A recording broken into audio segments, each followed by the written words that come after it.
scrub is a guy that thinks he's fly and is also known as a buster. Always talking about what he wants and just sits on his broke ass. So no, I don't want your number. No, I don't wanna give you mine. And no, I don't wanna meet you nowhere. No, don't want none of your time. And no, I don't want no scrub. A scrub is a guy that can't get no love from me. Hanging out the passenger side of his best friend's ride, trying to holler at me. I don't want no scrub. A scrub is a guy that can't get no love from me.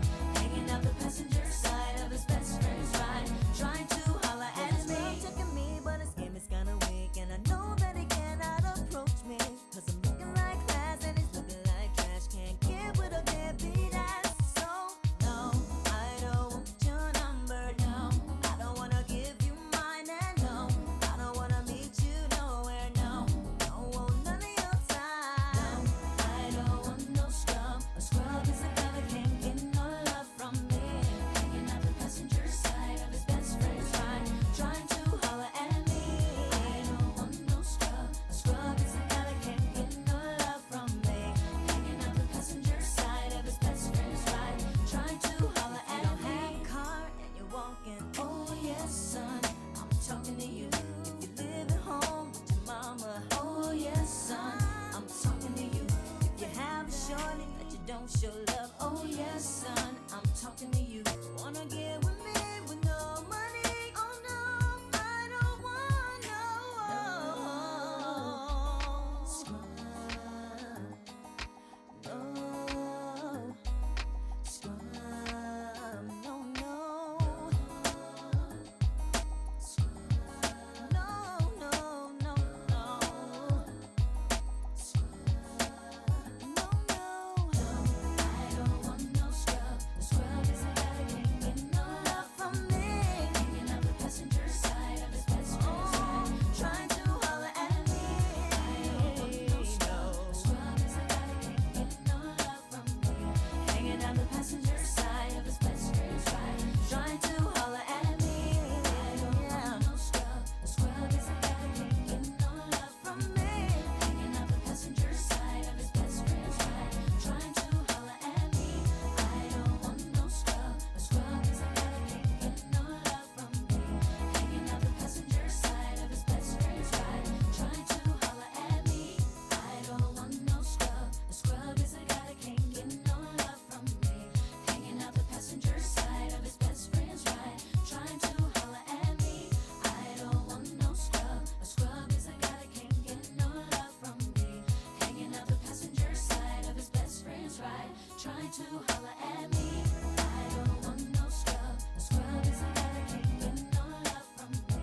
Hanging out the passenger side of his best friend's ride, trying to holler at me. I don't want no scrub. A scrub is a guy that can't get no love from me. Hanging out the passenger side. I'm getting a little tired of your broken promises. Looking at your pages, seeing different numbers and numbers. Call you when you're study, hanging with the fellas. Hanging with my girls, you always getting jealous and jealous. I was with you when you didn't have no dollars. Hanging at the crib, chilling with your mama. Never funded you, never brought the drama. Now you flip the script, play it please. No, I'm not the one. Say it again, oh. No, I'm not the one. You do what you don't. You do or you don't. You will or you won't. No more. Baby, I'm not too right. You can or you can't. Be a man. No more.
Are you feeling my Timbs, my baggy jeans, my thug appeal?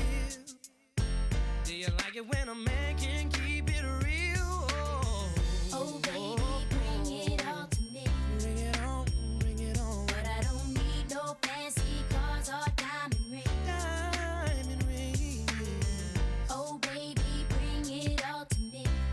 Oh, Give me your time, your love, your space, your energy. oh, baby. I'll put my pride to the side just to tell you how good you make me feel inside. There's not a single question that we can make this right. 'Cause it's you I need every day and night. Oh, baby, yeah. Bring it all to me. Bring it on, bring it on. But I don't need no fancy cars or diamond rings. No, I don't. Oh, baby, bring it all to me. Bring it on. Give me your time, your love, your space, your energy. Oh, baby, bring it all to me. Yeah. But I don't need no fancy cars or diamond rings. Oh, baby, bring it all to me. Bring it on, bring it on. Give me your time, your love, your space, your energy. Oh, baby, bring it all to me. Bring it on. But I don't need no fancy cars or diamond rings. Oh, baby, bring it all to me. Oh, baby. Give me your time, your love, your space, your energy. Bring it on. Oh, baby, bring it all to me. But I don't need no fancy cars or diamond rings. Diamond ring, baby. Oh, baby, bring it all to me. Yeah. Give me your time, your love, your space, your energy.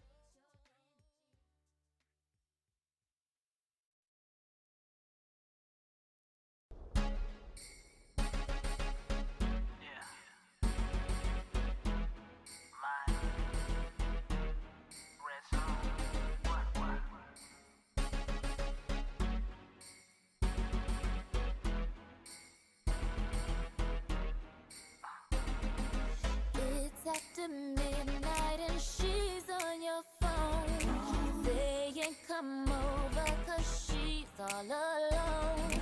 I could tell it was your ex by your tone. Why is she calling now after so long? Now what is it that she wants? Tell me what is it that she needs? Did she hear about the brand new biz that you just bought for me? 'Cause y'all didn't have no kids, didn't share no mutual friends, and you told me that she turned trick when y'all broke up in '96. What you gonna do when you can't say no and I feel stuff?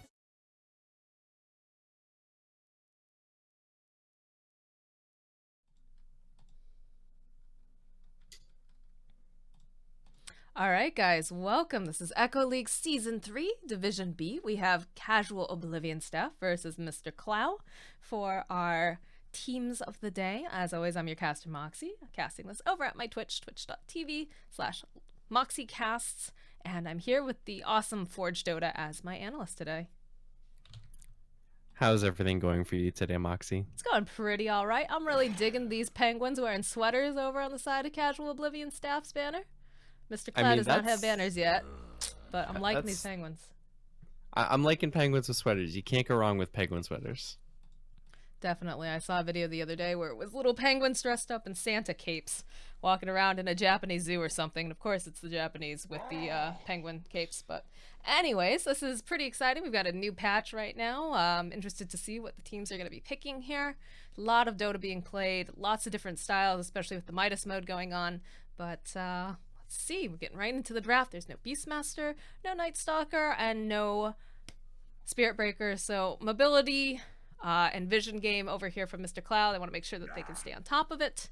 I'm wondering if they might pick a Tinker, considering that they've banned out the Space Cow here.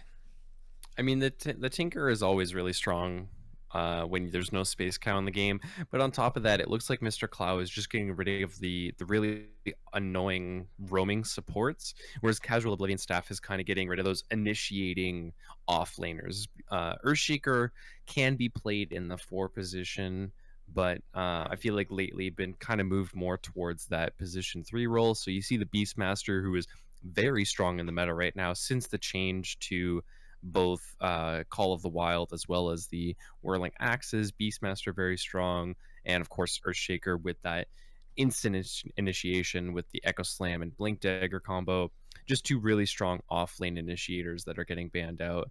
And more supports getting banned out for Mr. Klow. They've got a lot of really strong roaming potential and just solid lockdown is what they're banning out. So we might see some really high mobility heroes is what they're looking towards. Something like a Storm Spirit might be on the menu, who's also very strong in the meta right now. What about that anti-mage, though? He is so I'm- popular right now.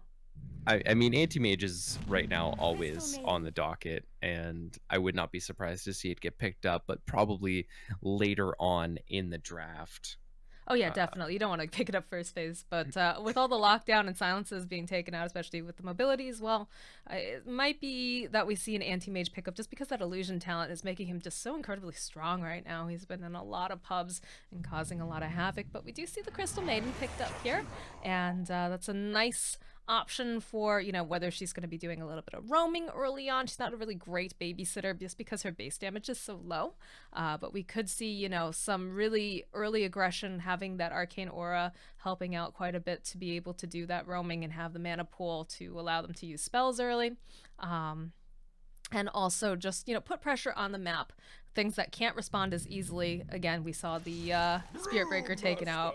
But we do see, okay, Brewmaster picked up over on the side of Casual Oblivion staff. Been seeing a lot of this guy lately.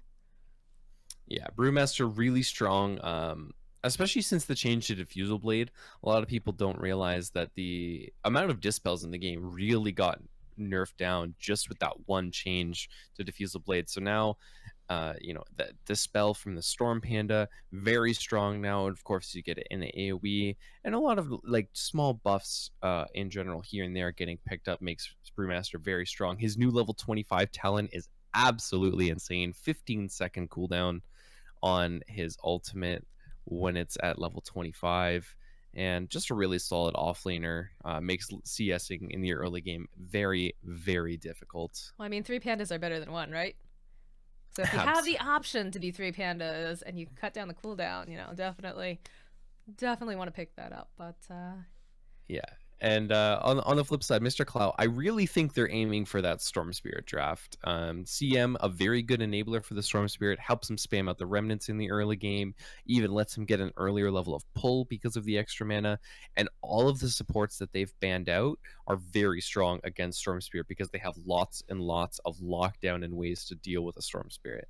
So I would not be surprised to see them angling towards that pick for their mid laner. yeah, not a lot of hard lockdown coming out from the side of Casual Oblivion stuff. You do have, you know, the mini stun that comes out with the Jakiro and the Ice Path. You've got a couple slows with the Brewmaster as well.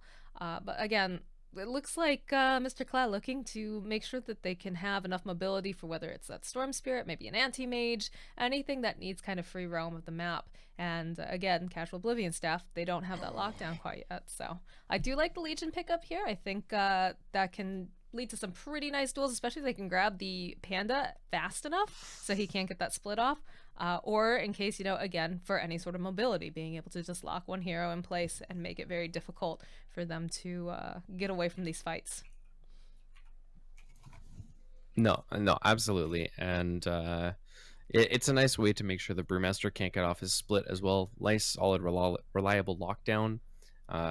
Even if you manage to get the saves off, and don't let the Legion get the dual damage, that 5-second lockdown where you're in a team fight and you don't get split off can be absolutely crucial. If Brewmaster survives through that and then gets the split off, he might already have his team dead. So really nice pickup from them to counter out that Brewmaster. Also has the Purge for the press the attack to get rid of the Drunken Haze, so they might look to swap lanes around and get the Brewmaster versus the Legion Commander and kind of go off lane for off lane and do an aggro try situation. Gives them really nice flexibility in their lanes with this Legion Commander pick.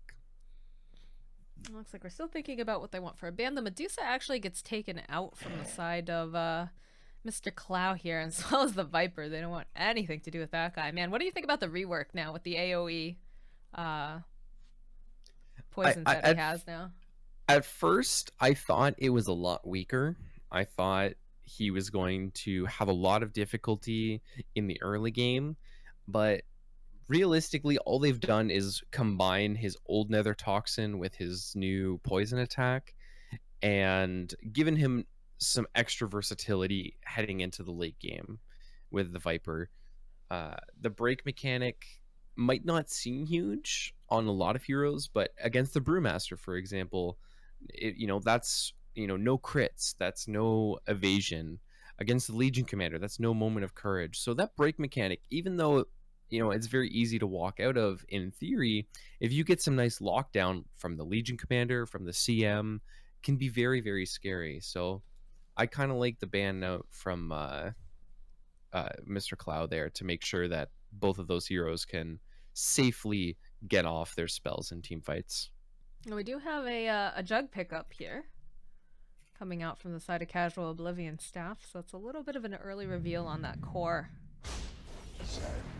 I mean, Jug's one of those heroes that even if he gets revealed early, he's just so solid in the laning phase, it doesn't really matter that much. He, Healing Ward, always very strong in lane as long as you have the good micro to keep up with it. And Omni Slash, Blade Fury, very reliable stuff. With Jakiro in there as well, getting off some nice slows. And maybe even the early point of the Ice Path. Blade Fury can do a lot of damage in the early game. Jug's just always a solid pickup. This does reveal 2 of their cores now, and we'll see if they pick up now their other support, which is going to be the Shadow Shaman. So lots and lots of lockdown, but also lots of team fight coming out from Casual Oblivion staff. Yeah, I like this pickup of Shadow Shaman because I was a little concerned earlier on just because it seemed like they didn't have any real hard lockdown. The Shadow Shaman, of course, provides that with the shackles, also has that Hex.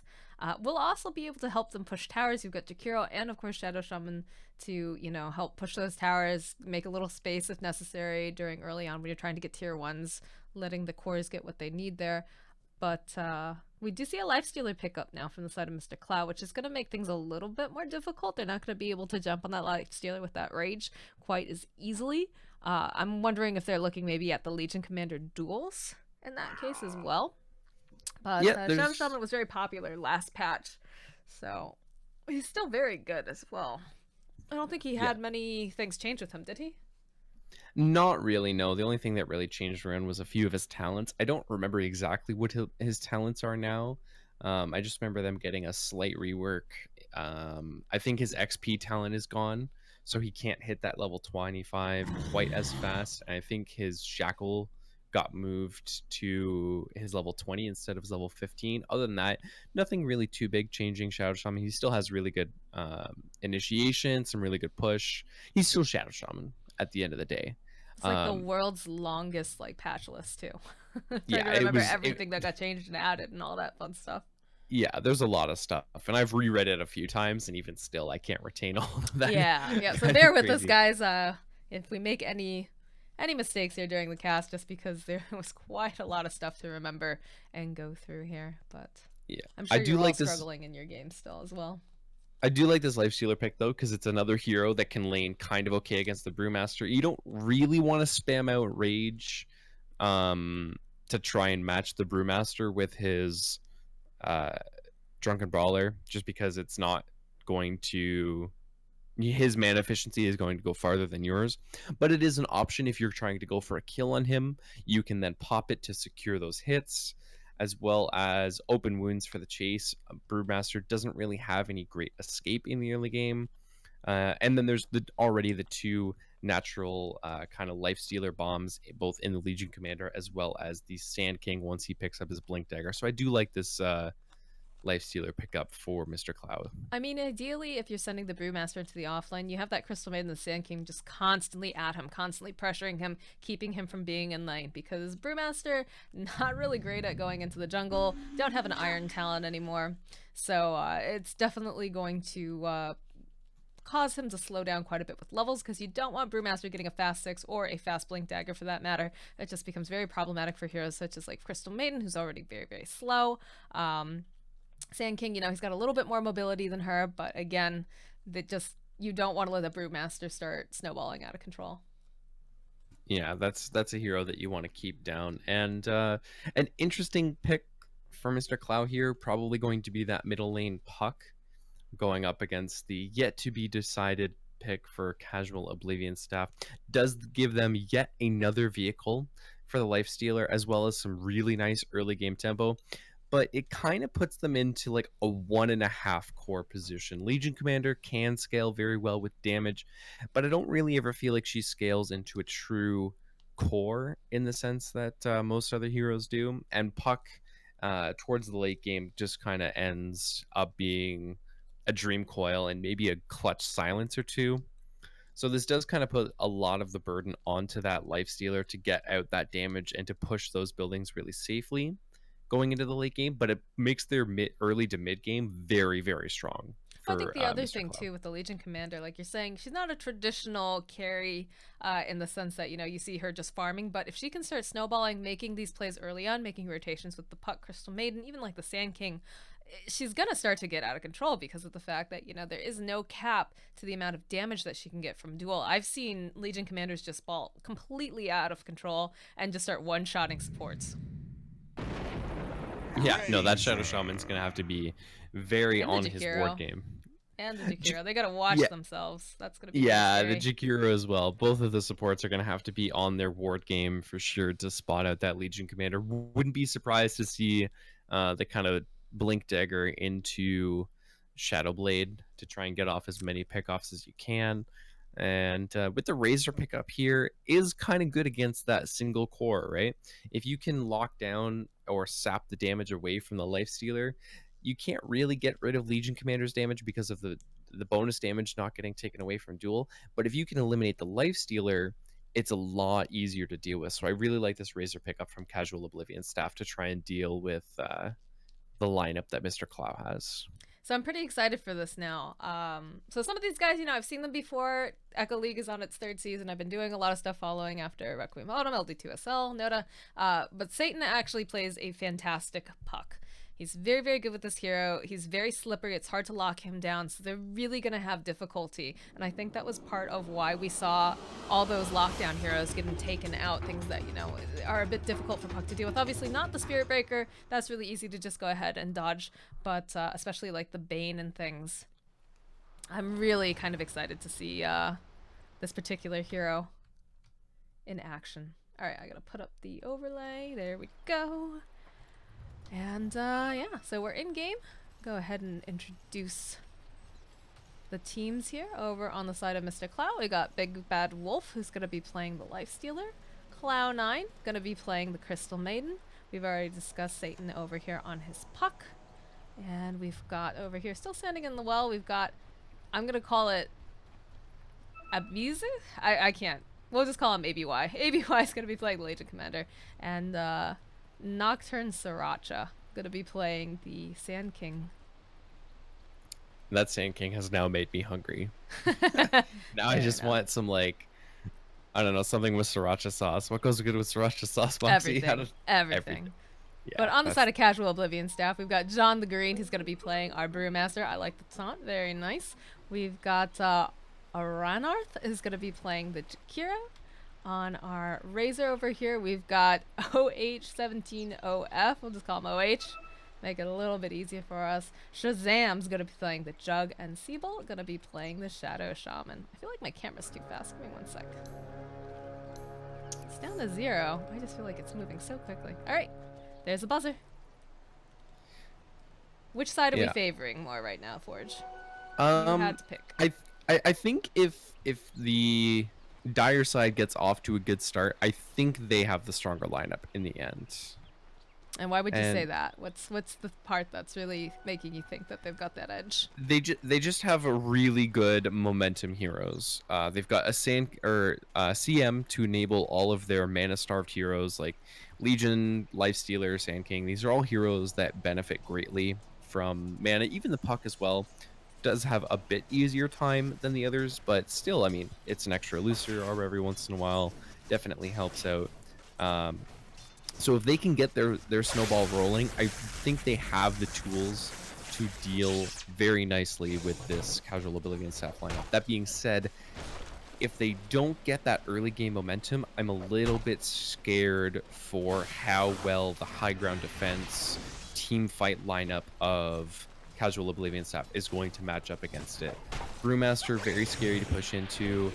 Shadow Shaman, you know, Jakiro is almost impossible to push into just because of the Macropyre that you can just lay down and destroy creep waves. It's going to be difficult to push high ground against these heroes if you don't have a huge snowball advantage. Top lane's already putting that pressure on. We're seeing both the supports trading a lot of hits back and forth coming out here. It looks like Cloud9 already sitting pretty low, having to eat through a lot of those tangas. Sand King also taking a lot of damage as well. And now Big Bad Wolf is having the fun time of having to deal with that drunken brawler being thrown over onto him where he can't get those last hits needed. This is smart. I really like that they put the Jakiro up here in the top lane because it would be too easy, I think, for the Brewmaster to just get phased out. Drunken Haze, I mean, rather. with Drunken Haze, I said it wrong in the draft too. It's okay. It's all my fault, Moxie. Just blame me. It's all your fault. It's all your fault. But no, I like the dual lane setup. They have really scary lockdown for the Legion in the bottom. Spin into Shackles Hex is a very scary combination at pretty much any level. And this Jakiro, as well as the Brewmaster, is going to be very scary and very annoying for this lifestealer to deal with. Top lane, I think we're going to see first blood. Yep. Yeah, Nocturne going to be able to get first blood here in the top lane. That last, I think it was the Caustic Finale that actually did him in here. Yeah, unfortunately, Drunken Haze, while a very, very good spell against CSing, isn't good against two heroes who are trying to kill you. It's only so much. Well, spells mischance. too. There were spells. There was definitely a. Yeah, there were some stuns. There were some slows. It was a well-coordinated little kill effort there onto John the Green.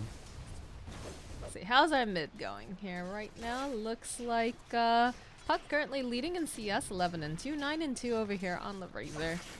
Razor's got that very tricky sort of backswing to his hits for last hitting. Not a fan. Yeah, I think Puck has the slight edge here. Nocturne coming forward here. They do have the haste rune over onto Satan. He's going to go forward, and they should be able to clean up. A TP is coming out. They need one more hit. Looks like Satan will be able to get it. And the TP comes out here from Aronoth. He's going to try to put some more damage over onto Nocturne, but Satan just poking away at him here. Still has that haste rune. We'll go ahead, try to bottle through a little bit here. Yeah, I think this is definitely a Puck favored matchup just because you already have both the attack animation as well as the attack damage, the base damage advantage. So he's going to fall pretty low here, but should just be able to tango and bottle up. Yeah, he's got a bottle. There's going to be another rune coming up very shortly. Top lane again, though. Looks like John the Green having a little bit of trouble. Crystal Maiden not going to be able to slow him down quite as much as the Sand King can, but is hard at work on that level. Oh, just got level 3. I actually went for the Arcane Aura. I would have probably gone for the Crystal Nova personally, just for the extra slow to try to push this Brewmaster out a little bit more. I mean, he's having a better time than his offlane counterpart. Legion Commander in the bot lane, 0-0, trying desperately just to get bounty runes for farm. 5-3 on the Brewmaster might not be a lot, but it's better than the 0-0 that his counterpart has. Finally gets his first CS in the form of some jungle creeps. Poor guy. Legion having a very, very tough lane, and it's just because of the Shadow Shaman pressure, right? Now with Shadow Shaman showing mid, she can kind of pressure a little bit more, but one TP rotation means that she might very easily die. So we got a smoke on the Shadow Shaman too. I'm not sure if he's going to try to do anything with it. We'll go ahead, just try to stack some of these camps. But yeah, with the Shadow Shaman no longer in lane, I would think that we'd see this Legion being a little bit more aggressive and fighting a little bit more. But of course, there's no vision on the side either, so she does have to be careful. Yeah, and not only the vision, but with a level advantage going towards the safe laner, level 5 Jug to the level 4 Legion, just makes it very scary. And CM's actually going to go down top lane. Looks like Big Bad Wolf has his eyes over here onto the Brewmaster, but knows that Nocturne can't go forward. He's just too low right now. Will just content himself with hitting some creeps. I'm gonna be really disappointed if in game 2 this guy doesn't play Lycan. Why? Because he's the Big Bad Wolf. Alright, fair enough. So he's got to play Lycan, right? Like if I look at this guy's match history and he's not a Lycan spammer, I just give up on Dota casting. Like that's it. My career's done. Wow. I don't know what else to say to that, for just wow. Giving up that easy. Regen Rune is available top. Looks like Satan will be able to find it over here. And Brewmaster is looking to go and grab another bounty rune here. He's dead. We'll face off though with Nocturne. He doesn't know it yet, but he's very dead. In comes Satan. They will be able to get themselves a kill, possibly over here onto the Sand King. No, it's actually going to make it out here. And it looks like one Illusory Orb will be able to finish up. Jakiro sitting very, very low. Looks like Nocturne is not going to be able to walk away from this, though. He will actually get burnt down by that last tick of the liquid fire here. So definitely a worthwhile rotation coming out from Satan. Was able to use his Dream Coil. And unfortunately, what started off looking pretty good for John the Grain here doesn't end up panning out for him. Being very aggressive here, my goodness. So this looks really, really good for the Dire here. But at the same time, you've got a Jug who at 7 minutes already almost has 50 CS and 27 denies. Which is absolutely crazy. He's got Phase Aquila and already almost 1,000 gold. Like he can get whatever items he wants. Is he gonna get a kill here? Actually, yeah, he's gonna kill. So yeah, not only does he have all that, he just gets himself a nice kill on the Legion Commander. And he misses 1 CS for that. What a player. That's some efficiency right there. Well, they're putting a lot of pressure up here top because they're concerned about this Brewmaster just getting way too much, and he's definitely being a thorn in Big Bad Wolf's side. But at the same time, they need to make sure that they're paying attention. Although over into mid, looks like Satan will get himself yet another kill with that killing spree. And Nocturne going to take a little bit of experience over here. Chases back around, does not have the Burrow Strike though to jump over here onto Shadow Shaman. And looks like Puck actually out of region. They do have shrines available. He can go and use that. But yeah, Legion's struggling really, really hard here in this bot lane. Ooh, I mean, she barely has boots. She's not even level 5 yet. Jug's level 7? Yeah, level 7. And already has 1 Blade of Alacrity moving towards that Diffusal Blade, which is going to be great to kind of try and counteract that CM aura. Again, Lifestealer, a hero that really needs his mana and isn't going to be able to man up against an early Jug with Diffusal Blade very easily. Some movement going on here mid. Satan taking a little bit of damage there, will back himself out. Legion, this is so hard now without the Iron Talon being a thing. Like, it made jungling so much easier. Legion still can definitely jungle, but this is not what they want. They don't want a Jug here in the bottom lane, like you said, just basically getting free farm, getting all of the CS. He's working really fast on that Diffusal. They need to do something about this Jug. Middle lane here, looks like Satan in a bit of trouble here. Does get the silence off just in the nick of time. Will juke himself back around, use the Dream Coil, and they should be able to get the kill over onto Siebel. And it looks like now Razor is trying his best to get out here. I'm not sure he's going to be able to make it. In comes the Illusory Orb. That salve going to help out quite a bit, but the Burrow Strike comes in. They will be able to clean up Jug. Also, though, making the rotation, gets himself a kill here. Satan's going to have to move himself back. Doesn't have a lot of mana here. Can't go and just use that Illusory Orb. Cloud9, though, providing the support, will be able to go ahead, throw a freeze out. And the two of them will walk away. I mean, the crazy thing is, right, you look at Satan, and he's 4-0-2 at 10 minutes. But on the flip side, Jug is almost it is actually 1,000 net worth ahead of him, despite that. He's got 1 kill, 1 assist, but just because of his insane CS and farm efficiency, as well as the denies, has a clear 1,000 net worth advantage over the Puck, who is second in net worth overall. Just incredible farm coming out from Shazam. Well, the thing that I'm really concerned about too, which we talked about during the draft, is this Legion. Like, Legion needs to be getting snowball. It needs to be able to get those levels, start putting some gangs out, putting a lot of pressure. And unfortunately for the side of the Dire, the Radiant are just doing a great job of putting so much pressure down. Nice Dream Call coming out here from Satan. Will turn himself around. He's going to get tethered up. This should be a nice kill for the side of the Radiant. Oh, Satan trying to buy himself a little time, but He got so greedy there. He wanted that double damage rune so bad, but you're going into a Shadow Shaman with an instant hex with Shackle follow-up. That was really, really greedy play by Satan, and has actually allowed the Razor to kind of come back now. They're both equal on levels. Razor gonna actually get a slight advantage here while the puck's dead. And I mean, that was 400 gold for the Razor. That's a bit of a misplay coming out from Satan. Maybe What I feeling would a like little to bit see now is we have the level 6 over here on the Legion Commander. Get a smoke, grab the Sand King, grab the Crystal Maiden, and get a duel. Start getting back online here. Start putting pressure on this map, because right now, all that momentum, even though they're behind on kills, the Radiant are just making sure that they're keeping the supports in this lane, babysitting Lifestealer constantly, and that's just allowed them to get away with way too much here in the bot lane. Yep, and Brewmaster, he's got his phase boots. He's 1,000 This is gold a dead away. Legion, I think. Although the TP's coming out, gets the duel off. This is actually, oh, what a turn. So That Tower gets TP the coming out kill. from Lifestealer. Tower gets the kill, which means gold isn't huge, but that's dual damage and levels for the Legion. Yeah, which I he mean, at this desperately point, you needed. take whatever you can get. I really thought that he was going to be able to get out. I didn't realize that she was going to go for that duel. Nice timing. Nice rotations. Yeah, I mean, that's 2 cores now who have, I think, gotten a little bit comfortable with their lead. Satan, obviously, very comfortable, very aware of how far ahead of this Razor he is, but now is actually behind on levels and behind on net worth as well. So that kill costing Satan quite a lot in this mid lane. And now maybe bottom, we see a similar story. There is a bug going on pretty badly here. It's showing that none of their couriers are actually upgraded. Top lane, it looks like Nocturne bit off a little bit more than he can chew. He's going to try to dodge himself around here in the trees. It looks like John the Green. Is he going to be able to find him with the Fog of War? No, but the last tick of burning will be able to get him down.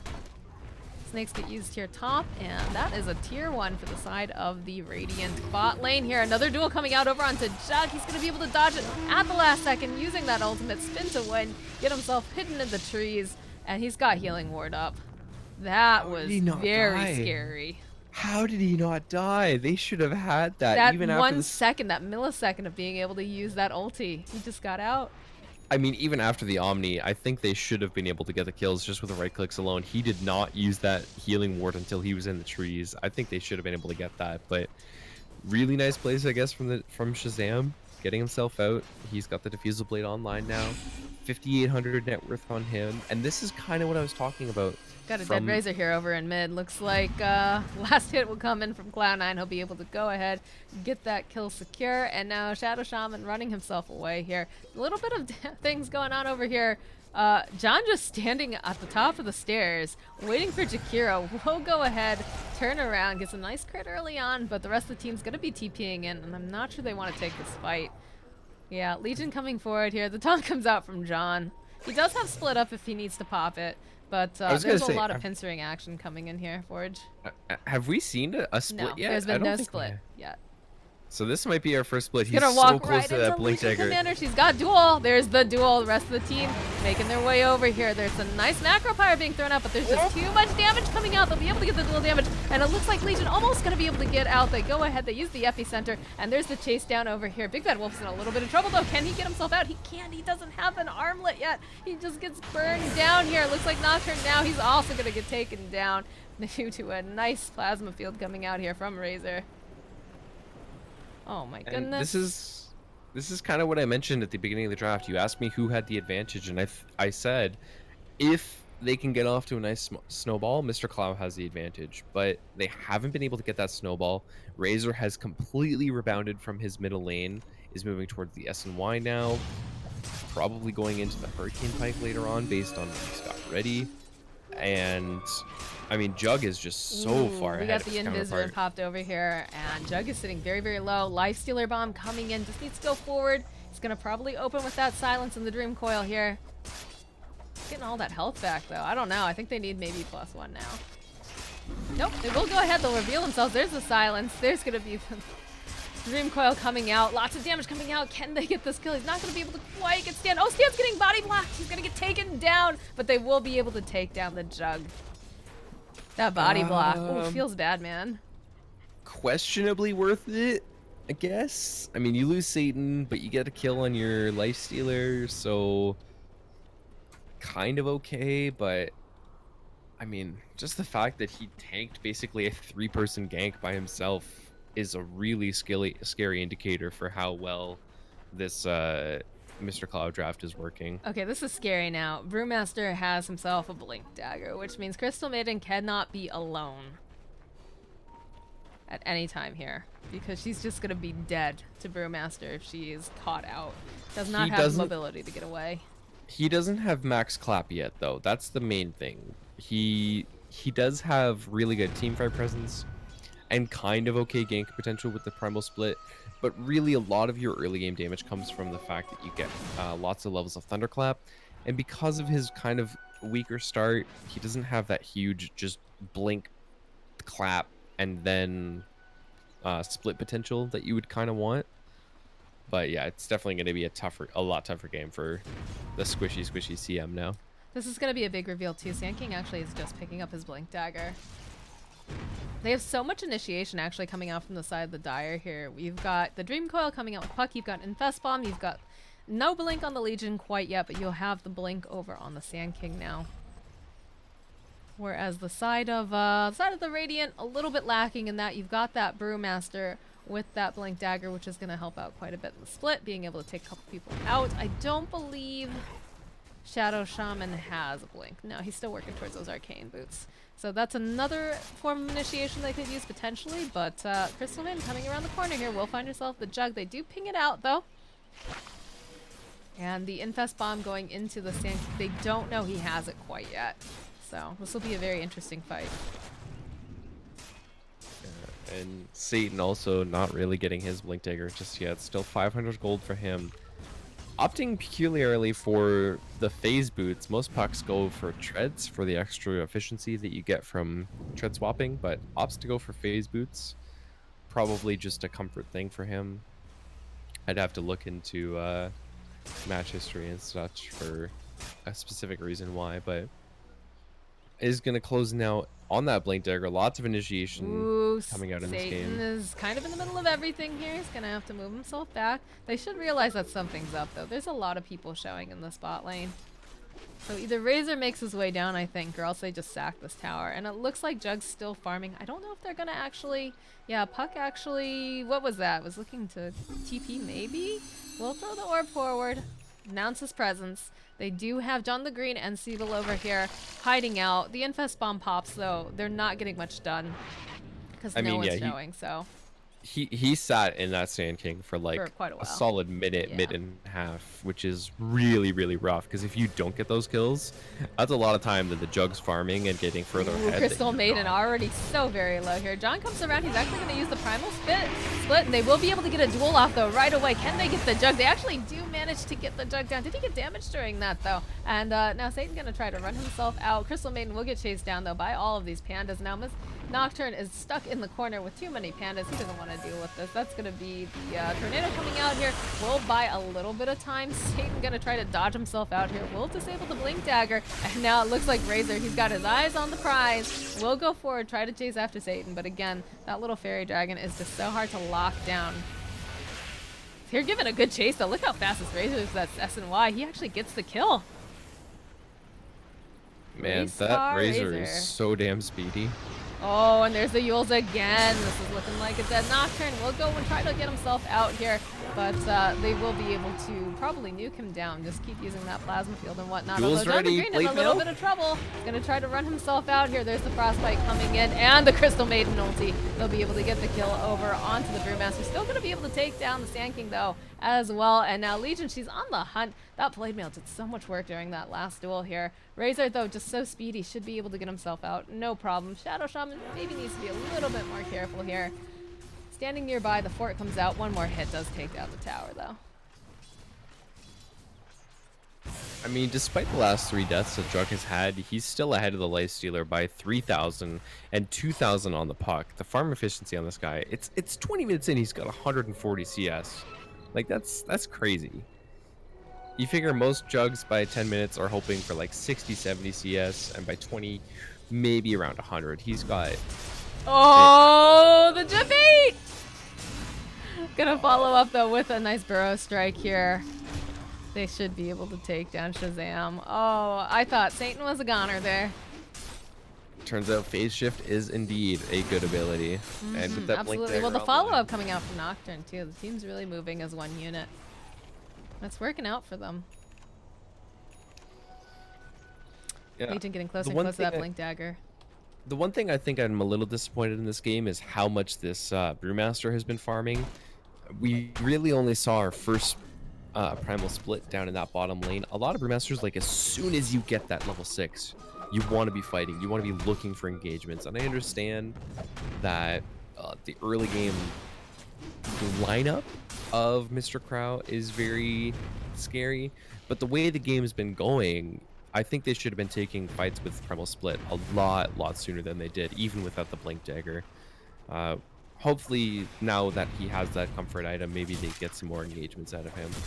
Huck's going for a Radiance, by the way. I think Satan might be trolling me. I can't tell.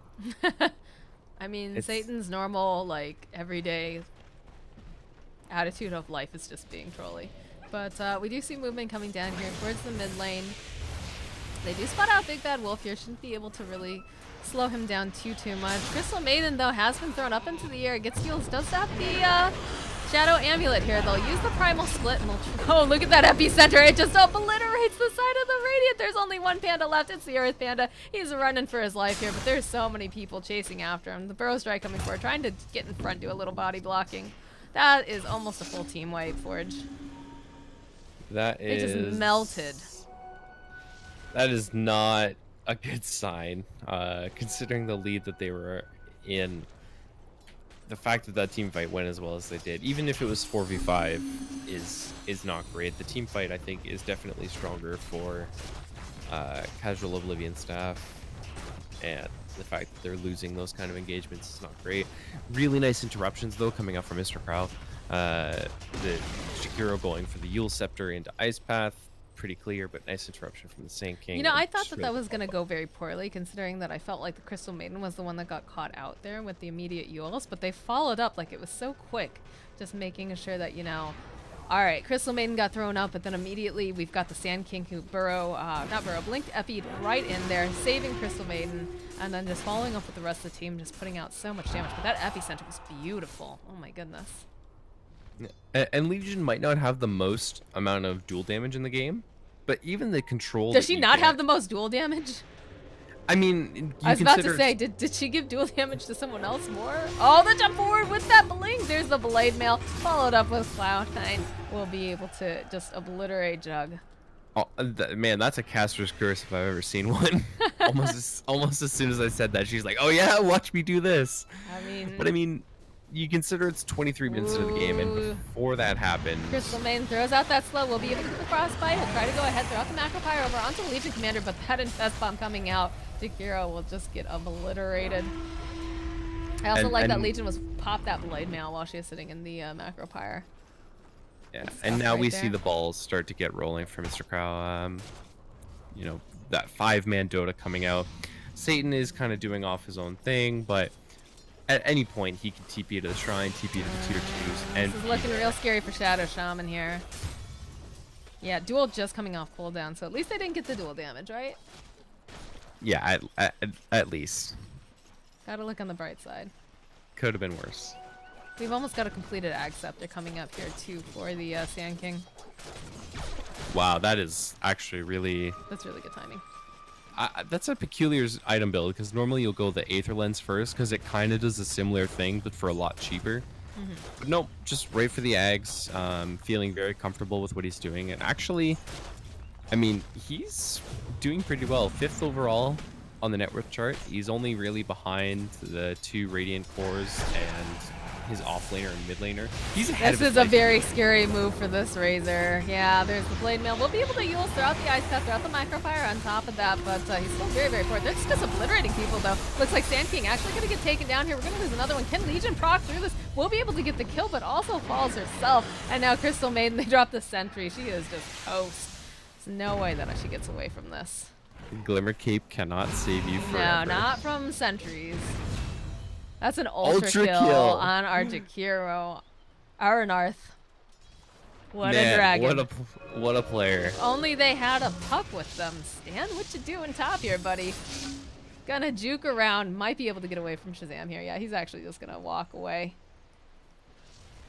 He's had enough of this nonsense. Although, oh, he's gonna die if he gets too greedy here. It's a good thing that Shadow Shaman didn't have a blink. Or an Aether, honestly. I think he would have been within range, maybe. Shrine gets popped.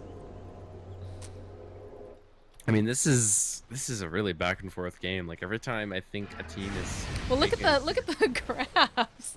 They're crazy. They were over onto the side of Casual Oblivion staff, and then all of a sudden it just dipped totally in favor of Mr. Klow, and now it's coming right back up. So. Yeah, and experience Pretty too. crazy. Just this very similar story, almost exactly even now for experience. So. Level's pretty on par. I think the biggest discrepancy is just how poor this Shadow Shaman is. He's having such a rough game. They're giving a lot of farm priority to the Chikiro, which I think makes sense. Very strong hero right now in the meta. Dual breath and all of his abilities doing a lot of work in these team fights. We saw that ultra kill down bottom, but I think it's time for that Shadow Shaman to get a little bit of love there. He's just going to be so careful with that Blade Mail in the Legion, though, because she could just take a bath and then it just eats away at him. I mean, Legion Blade Mail is scary for everybody. We even saw the Juggernaut melting early. I think he's got to start building some kind of tank items, whether that be the Butterfly for some extra armor, or the Scotty for some extra HP, whatever it might be. He needs something to not have to worry as much about the Blade Mail. Immediate Hex coming out here. Puck going to be able to get blasted over onto the tower. We'll be able to grab two different people here. Legion's still going forward for the duel, though. Even though she's taking it out in Macro Fire, we'll still be able to take her down here. Lots of damage, though, getting sapped here from the Razor. He will be able to take down Legion. It looks like Satan will be able to get out here. Oh, I don't know, actually. John the Green, he's got his eyes over here, and it looks like they're going to give Crystal Maiden up. Maybe he has the Sacrificial Lamb, but they're still able to get the Puck as well. What a back and forth game here. Looks like now Nocturne gonna try to limp his way out, but they're still gonna be able to take down Big Bad Wolf. So it worked out here, but I really think John the Green is being too conservative with his primal splits. I think he wants like those really big team fights to use it for, but that's a kind of situation where just blink clapping and throwing the puck up until Jakiro has Ice Path again is completely worth it, 100%, because Satan had a slim chance to get out there. If the split comes out, he has a 0% chance of living at all. Like, he doesn't get away. So while it does work out here, I'd kind of like to see John the Green use that ult a little bit more sparingly. He's been very stringent with it. Wait, I'm very confused because you said you'd like to see him do it more sparingly, but then you said that he's less being... sparingly. Sorry, I'd like to see him use it less sparingly. Alright, I was very is what confused. meant I was to like, say. you literally just contradicted yourself. Listen here, Moxieri. Sometimes I say words and they don't mean what I want. I mean, that happens to everyone, I'm sure. That's the only defense I have for myself. Sometimes I say words. Alright, well, I would like to see them grab a smoke maybe here on the side of the Dire. Maybe do a little bit of an invasion over onto the Radiant side. They do have a blink up and running over on Jug. He's working on a BKB, which I think is pretty smart considering the damage that they're putting for magic, especially with that Puck, Crystal Maiden, and the Sand King here as well. I mean, the big problem is that with Manta Style and Spin being such long cooldowns, if you get rooted up by CM or silenced by Puck, you have to blow at least the Manta Style for the Puck or the Spin maybe for the CM, but either one you're not really happy about using. Now, you don't obviously want to use just a BKB for that, but now you know you have follow-up for if something bad happens, right? You can use one of those lower cooldown escapes with the knowledge that you have a BKB ready to go. Alright, we've got a Lifestealer Bomb coming over here with the Sand King. He's got the Epicenter and the Ags. This is looking pretty good right now. Crystal Man comes around the corner. They do view her out. And there's a jump forward coming out here from Nocturne, immediately followed up with the duel. should be able to take Brewmaster out very, very quickly. Look at all this damage coming out, trying to chase after the Shadow Shaman. We'll be able to get the kill. Big Bad Wolf, though, actually gonna fall during all this, as is the Legion, and there's gonna be the Dream Call coming out, but Satan, he's in for a world of hurt here. It's looking pretty scary. They go ahead, they pop the Shrine. Do manage to keep the Razor in place. Want to turn back around. We'll be able to use the Illusory Orb and then follow it up with that Rift. Trying to fight now with this Jakiro. We'll go ahead. He'll Yules him up into the air, throw out some more burning, and at the end of the day, this little dragon's the only one left alive on the battlefield. He just got to cast all of his spells and not care at all. Looking forward to that Macro Pyre pure and piercing immunity here. Yeah, I definitely think that's as I mean, on one side, I kind of see how that would be the talent that you grab, but on the other, a second and a quarter duration on Ice Path is really, really strong, especially against a Puck, a Sand King, even a I want to see an Lifestealer. Ags on this Jakiro. I want to see an Ags on this Jakiro. I want him to split the fight and have that Macro Pyre last for so long with that spell immunity, because you know what's going to be really funny is this Lifestealer is going to be walking around and he's going to be very confused for a couple seconds, like, why am I taking so much damage when I'm raged? Being able to cancel blinks, put out that much damage is just disgusting. I mean, yeah, it's what, 180 pure damage per second piercing BKB. Plus for an 30 Ags on top of that. Think about that. It's insane because it lasts for so long. So if you can split a team fight like that, have them take that much damage, it's actually just bonkers. And I mean, it's pretty good uptime too. It means that you have a 30-second downtime because it's got a 60-second duration. And with eggs, doesn't it have like a 30-second duration or something like that? Yeah, 30-second duration on Scepter. So that's I'm kind of with you on this one, Moxie. I'm not gonna lie. You've I play a swayed lot me. of Jakiro. That's what I'm thinking. That's what I would be thinking as a player right now. But of course, you know, I could be totally wrong as well. There's no Invoker and there's no Storm Spirit, so I have nothing to contribute in this game. This game doesn't exist. Lifestealer, though, I mean, his item progression's been pretty slow. He's had a really rough game. Spent a lot of time looking for those ganks, looking for those invest bombs in the Sand King and the Puck, and it hasn't really worked out for them. He's 6,000 net worth behind the Jug, makes it very difficult to fight into somebody like the Juggernaut, especially as the Jug just gets that plus 10 armor talent, makes him incredibly tanky. I'm worried about this Lifestealer, man. It's already like a one-core lineup in this Lifestealer, and he's not had a good grain. It just seems like whenever they feel like they're starting to get any sort of an edge, it just immediately slips away from them. Like, they get, you know, the lockdown over onto the Brewmaster, which is fantastic, but then you still got, you know, all this damage coming out from the Jakiro, the damage coming out from Jug as well. Just a lot of problems there, and they do spot out Satan. They will just pop the Manta. They want to get rid of him just as fast as possible. It's a lot of hate for him right there. That's rough, man. I feel kind of bad for Satan, but they're going to immediately move into Roche Pit, which... Moxie, you fiend. We're friends. Don't worry. It's okay. I'm sure if it were me, he'd be saying the same thing. But anyways, a little bit of Roche action going on. This is our first Roche of the game. I like this move from Casual Oblivion stuff, though. It's a really nice pickoff. The Puck, really good initiator, and they take that initiating pickoff directly into the Roche Pit. They are going to get split a little bit bottom, but it's very easy to send somebody to that lane, which they are going to do, and now I'm not worried about them at all.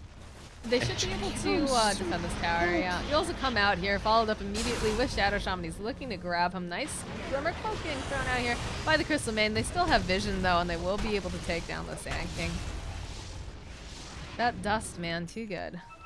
So, Jakiro has the 25% XP gain talent, which I didn't realize meant that he just gets 25 ridiculously early. Like, he's the first hero to get 25 as a support player. What is going on here, Moxie? I don't know, but I love it. I love it. I love hitting level 25 as Jakiro, and I'm super happy that they did that. I mean, we're gonna have to see what he goes for. I personally think that the realistic talent that you get is the Ice Path duration, and he's gonna go for that. Yeah. So as much as we would both love to see the Macropyre pure Man, and I was really piercing. looking forward to it. I'm sorry to say, Moxie, that he's gone for the realistic option of We live in a locking fantasy down. world in Dota, and we go for the realistic option. Shake my head. Well, I sometimes just love being able to split fights, personally. Like, making them try to choose between, do I go in and help? Do I have enough HP to do this, or whatnot? But, alright. Siege is on. They'll be able to go ahead, drop those snakes. So we got 10-second BKB on Razor, and Jug has his BKB completed yet. It needs to come out on the courier still. He's got so- Aegis. They're not really concerned. They're definitely baiting him here. Yeah, he goes ahead. He pops that BKB. Maybe just a little early here. There's a lot of damage coming out from this macro pile. They'll be able to go ahead, get that shackle over onto Crystal Maiden. Satan comes in here, gets a nice stream coil, but he can't do anything about it. They just don't have the damage here. That was a 4-man dream coil, and they just couldn't get anything done. And as much as I love Satan and how well he plays his puck, I think this is one of the problems with puck in the meta right now, is he just doesn't scale hard enough. Like, Satan can do as many beautiful flashy plays as he wants, but at the end of the day, he's fighting into a Jug and a Razor with Aegis and 2 BKBs. It's just so difficult to pump out the amount of damage you need to burst those heroes down before they can just get that spell immunity off, and you're kind of useless. Like, look at this Razor. He's back, full health, no problem. Still has that Aegis. They just can't do anything about this right now. They've got a Lifestealer bomb, but I don't think that's like a suicide mission, right? If you jump out, oh boy, looks like no, Lifestealer. they dropped him off. Oh, I think that was some miscommunication. that was a betrayal, is what we just saw. No, Satan. Another Satan's dream been doing coil. this play. It's a nice dream coil, but where's the backup? Where's the damage? I mean, Satan's been doing that play a lot, where he just, like, you know, he chucks in, he blinks in, chucks in a illusory orb, and leaves. But Lifestealer thought that for some reason that was the opportunity to go in, and was very wrong. Well, they popped But the Aegis, but doesn't matter. The GG gets called. Game number 1 going over to the side of casual Oblivion staff. All right, guys, Well we'll be played by back them. with game 2. Stick around.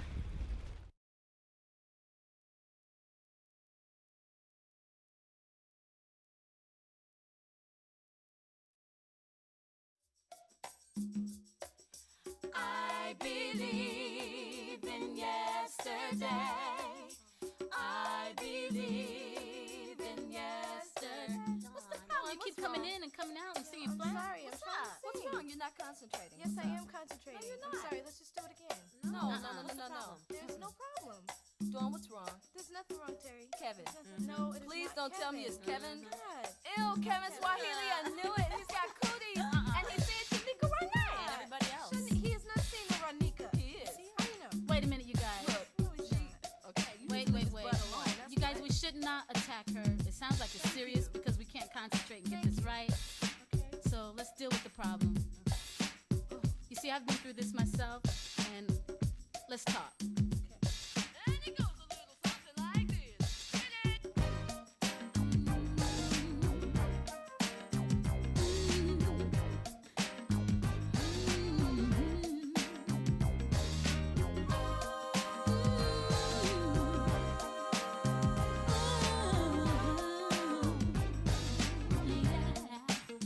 Baby girl, I'm there, but you can love 'em once but not twice.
your man at home. The club is full of ballers and their pockets full grown. And all you fellas leave your girl with her friends, cause it's 11:30 and the club is jumping, jumping. Boy say he got a girl, yeah it's true you got a man, but the party ain't gon' stop, so let's make it hot, hot. Last weekend you stayed at home alone and lonely. Couldn't find your man, he was chilling with his homies. This weekend you going out. If he try to stop you, you going off. You got your hair done and your nails done too. Outfit and your fitness shoes. You and your crew parlaying at the hottest spot tonight. You're gonna find the fellas rolling in the Lexus trucks and Hummers. So we say he got a girl, yeah it's true you got a man, but the party ain't gon' stop, so let's make it hot, hot. Ladies, leave your man at home. The club is full of ballers and their pockets full grown. And all you fellas leave your girl with her friends, cause it's 11:30 and the club is jumping, jumping. Ladies, leave your man at home. The club is full of ballers and their pockets full grown. And all you fellas leave your girl with her friends, cause it's 11:30 and the club is jumping, jumping. Always say he got a girl, yeah it's true you got a man, but the party ain't gon' stop, so let's make it hot, hot. Call your boys cause tonight you're not gon' stay at home. She tell your girl she ain't coming tonight, you going solo. Cut her off if she talks some noise, you know you got the right to get your party on. So get your hair cut and your car washed too, looking like a star in your Armani suit. You need to look your best cause you're turning heads tonight. You're gonna find a sexy chica that's gonna dance all night if you wanna. Always say he got a girl, yeah it's true you got a man, but the party ain't gon' stop, so let's make it hot, hot. Ladies, leave your man at home. The club is full of ballers and their pockets full grown, grown. And all you fellas leave your girl with her friends, cause it's 11:30 and your club is jumping, jumping. Ladies, leave your man at home. The club is full of ballers and their pockets full grown. And all you fellas leave your girl with her friends, cause it's 11:30 and the club is jumping. Sexy women do their things, fly ladies work your man, all the fellas down the club. We can get down now, bounce, baby, bounce, but bounce, but bounce, baby, twist, baby, shake, shake, shake, twist, baby, twist, twist, you better dip that thing, better dip that thing. Bounce, baby, bounce, but bounce, but bounce, baby, shake, baby, shake, shake, shake, twist, baby, twist, twist, you better dip that thing, dip that thing. Sexy women do their things, fly ladies work your man, all the fellas down the club. We can get down now, ladies, leave your man at home. The club is full of ballers and their pockets full grown. And all you fellas leave your girl with her friends, cause it's 11:30 and the club is jumping, jumping.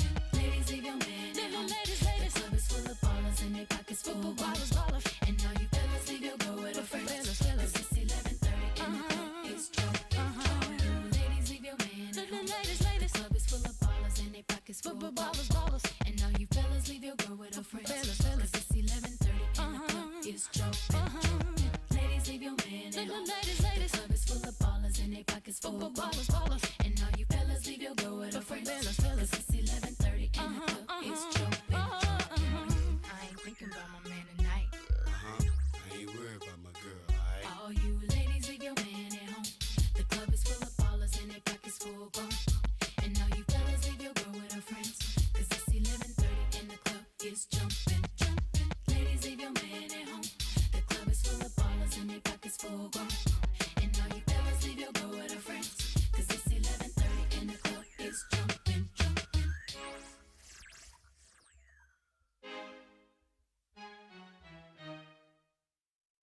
Thou shalt say my name.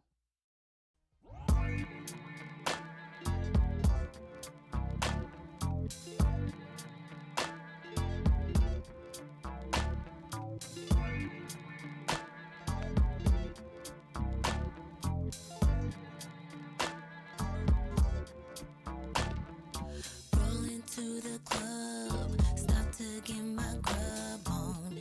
Nothing like those Krispy Kremes. Soon as I was done, it was time to get my groove on. Find a place that's happening, and I knew that it was on.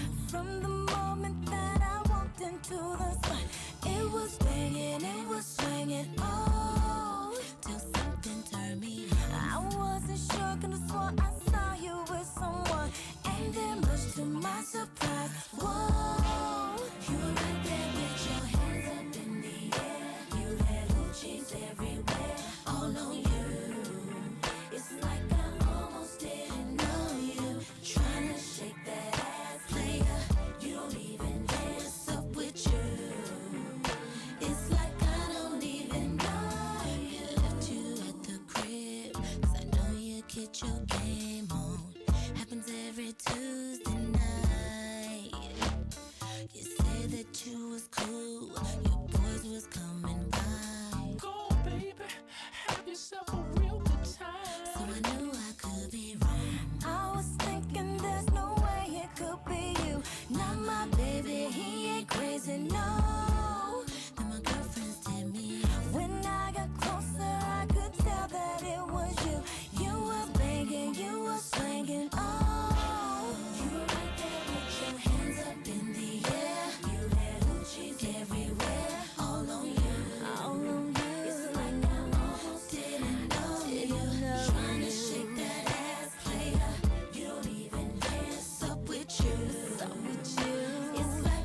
Alright, guys, we're back with game number 2 of EchoLeague Season 3, Mr. Klow versus Casual Oblivion Staff. First game of the series, going over to the side of Casual Oblivion Staff, and it looks like the bot hasn't updated which side won, but we do have the teams swapped around now, so otherwise we should be pretty good to go. I love the Jakiro ban right away. Definitely Jakiro being the MVP of game number 1 of this series. Just the last man standing on the battlefield after the rest of the team was completely slaughtered here. So definitely a nice respect ban coming out here from the side of Mr. Klow. Rubik's gonna get banned out over on the side of Casual Oblivion Staff. I believe he was banned in game number 1 as well, right, Forge? Yeah, he was banned. I think he was like 3rd ban overall after the Night Stalker and some other roaming support that I don't remember what it was. But the Spirit Breaker, hey, look at that. It was the Spirit Breaker. So he was banned out in game 1, probably a respect ban coming out against Mr. Klow. And yeah, Jakiro, like you said, doing a lot of work. I think he got like 2 ultra kills by the end of that game. Just like you said, last man standing a lot. Macropyre's doing a lot of work, really nice positioning on those ultis. And good work coming out from Aranarth. And a change-up coming out in bans. We're going to see our first Tiny ban. Tiny has a... Well, before the minor, like, nerf that came out with the tree, Tiny was really, really strong. We saw him being played quite a bit in a lot of pubs and such, just because the talents rework and things are very, very strong. But we do see the Beastmaster picked up this time on the side of Casual Oblivion Staff. That's something that we talked about in game number 1, where we're saying, you know, really strong initiators, especially the fact that it goes through BKB, and pretty decent at laning when you've got, you know, double bore slow and access to just clear stacks as well. So you don't get the double bore slow anymore because of the way they reworked Call of the Wild. I don't think until you get the talent you can have double bores active at one point. But the way that they changed it is now you get now you get just a random neutral at level 4. Oh, that's right. I forgot about that rework. You get damage amp applied by your wild axes. So I think if I remember the numbers correctly, it's like a 30% damage amp total if you hit both axes at level 4. And that's not just you, but it's also any units you control. So we see a lot of like Tranquil Boots or even just Brown Boots into Necrobook getting built by Beastmaster these days just to get that damage amp cranked out for all of its worth.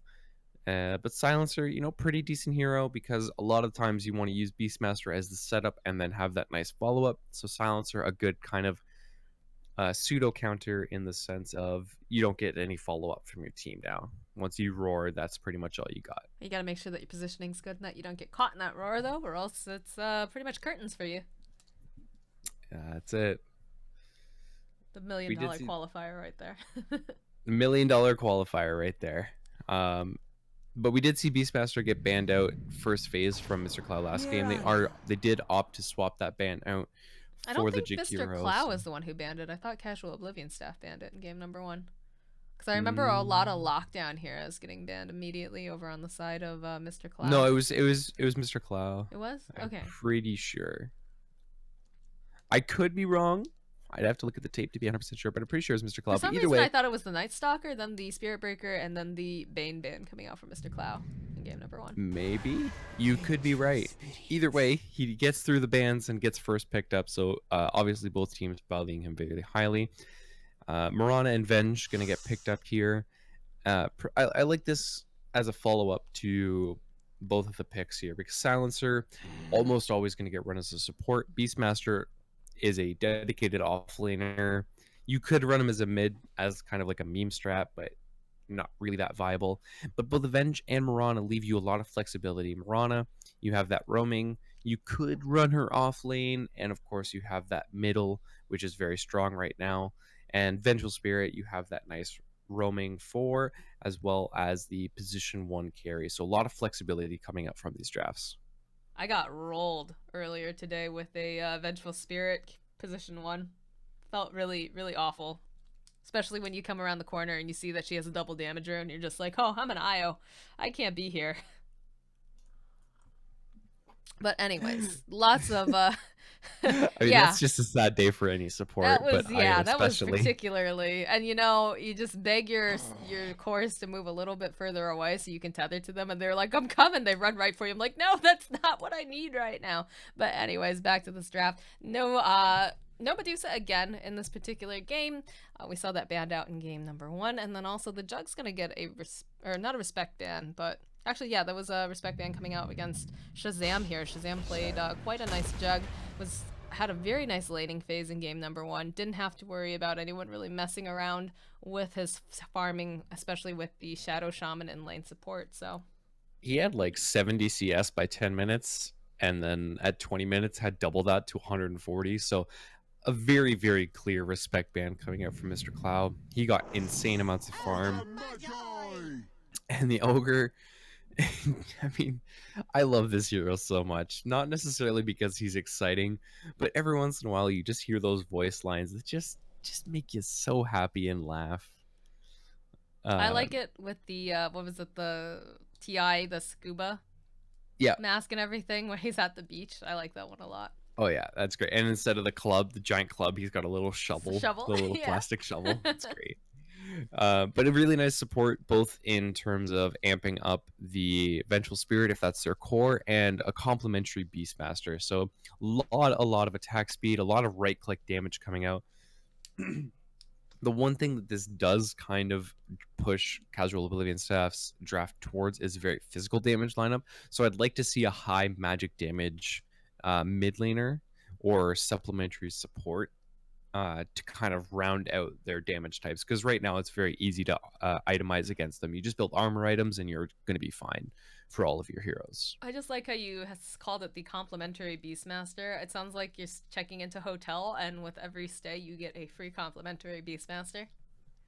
I mean, isn't that what you get? That's what I get when I stay at hotels. That would be really awkward. Like, think about that. I mean, maybe that's the difference between Canada and America, is we get complimentary Beastmasters who show us our polar bears. Man, actually, that's also scary because polar bears will eat you. But anyways, getting back to this draft, lots of physical damage coming out here with the Sven pickup. You've got, of course, Marana, who could go for physical or could go for the magic build. And, of course, you've got a Silencer who has infinite scaling with just stealing of the ints coming out here. So Yeah. I'm kind of interested. I wonder if we're going to see an IO. It's certainly possible. She has a couple of really nice partners. You get nice chase potential for the Sand King stun. Obviously, the Sven doesn't get kited as hard, and just the raw attack speed and damage reduction for the Marana is very nice. So, some really nice partners Well, there. you forget that you can get an Ags tether now with IO. You are correct. So you get that brief little Ags Marana. You get that extra long range burrow strike. Ags, AOE. Warcry. Okay, let's calm down here, Moxie. Oh my goodness. Sven Eggs is not good. What? It's just Sven Eggs is not good. Against a Vengeful Spirit who takes away your... What? No, they removed that. It doesn't do that anymore. What is it now? Is it the It's the illusion. It's the illusion. So it doesn't give you negative damage anymore. It just spawns the illusion. No. I'm talking about the Wave of Terror. That removes your armor. It doesn't remove your damage. No, never mind, Forge. Never mind. Okay. I don't know what you're trying to get at. I don't know what you're trying to get at. An IO adds tether to Sven, right? Yeah. So what does that do? It gives Sven Eggs, and Sven Eggs gives bonus damage. Okay, I thought it still gave the Warcry buff to everyone in the AoE. I don't think so. Okay, I don't know. I guess I'm crazy. I just haven't kept 707, please calm down. I know. I'm trying to there was such a long list. How many hours was it when Purge went through all the it was like almost 11, I think. Yeah, that's the last. Ain't no. You're the analyst. Can you look it up? Can you? I can look it up, but I won't have in-game mic for a minute. Just give me 1 second. Okay. I'm on it. All right. Well, Forge is gonna look that up for us. We do see the Luna pick up over here on the side of Casual Oblivion staff. That gives them a lot of nice push potential. It's a great pairing with the Vengeful Spirit, having that Vengeance aura, and of course Luna Blessing, gonna be able to do quite a bit of damage. And we do see Viper has been taken out here, so I'm not sure what they're thinking for the side of Casual Oblivion staff. I know that the Invoker has already been taken out. Viper also taken out. I don't know if they're thinking if they might want to go for something kind of like a Quap, having that mobility, a little bit of that high magical damage that we were talking about, or what they want to pick up here. It's the fun part about being in playoffs, or not playoffs, sorry, groups, is that we don't know too much about how the teams are going to be functioning until maybe 1 or 2 matches into the actual season. So, it's a little Yeah, bit and the crap. interesting thing this does do, these two, that Luna pick there at least, is it pushes the Vengeful Spirit into that support position. Dragon Knight, of course, going to be your mid laner, and Luna, of course, kind of fixing that magic damage problem. Still pretty easy to just itemize a crap ton of armor and be okay, but at least there's a little bit of magic damage that you have to keep in the back of your mind. And I did check on this Fen Eggs. I was right. There is no armor buff. It is Okay. just a damage. When God Strength is activated, it applies God Strength in a aura. But So it's the God this Strength is aura. a great pickup for Mr. Klow. That being said, isn't Satan their mid laner? Yes. So So this it's is gonna be they might just move him around a little bit. They might throw Satan over into the off lane, have Kende go mid. Some of these teams are still very, very flexible. It just depends on what they want to pick. Yeah, I'm gonna assume that this is a flex position because just based on what it is here, that's a carry silencer mid Marana. I have to interrupt you really quick. Off Look at the Dragon Knight in jump. front of the penguins, because it looks so funny because he's so serious, and then you've just got these baby penguins in the background. Hey, we Sorry, got our I just scuba had- set. I just had to mention that before the draft is over, and you won't be able to witness that.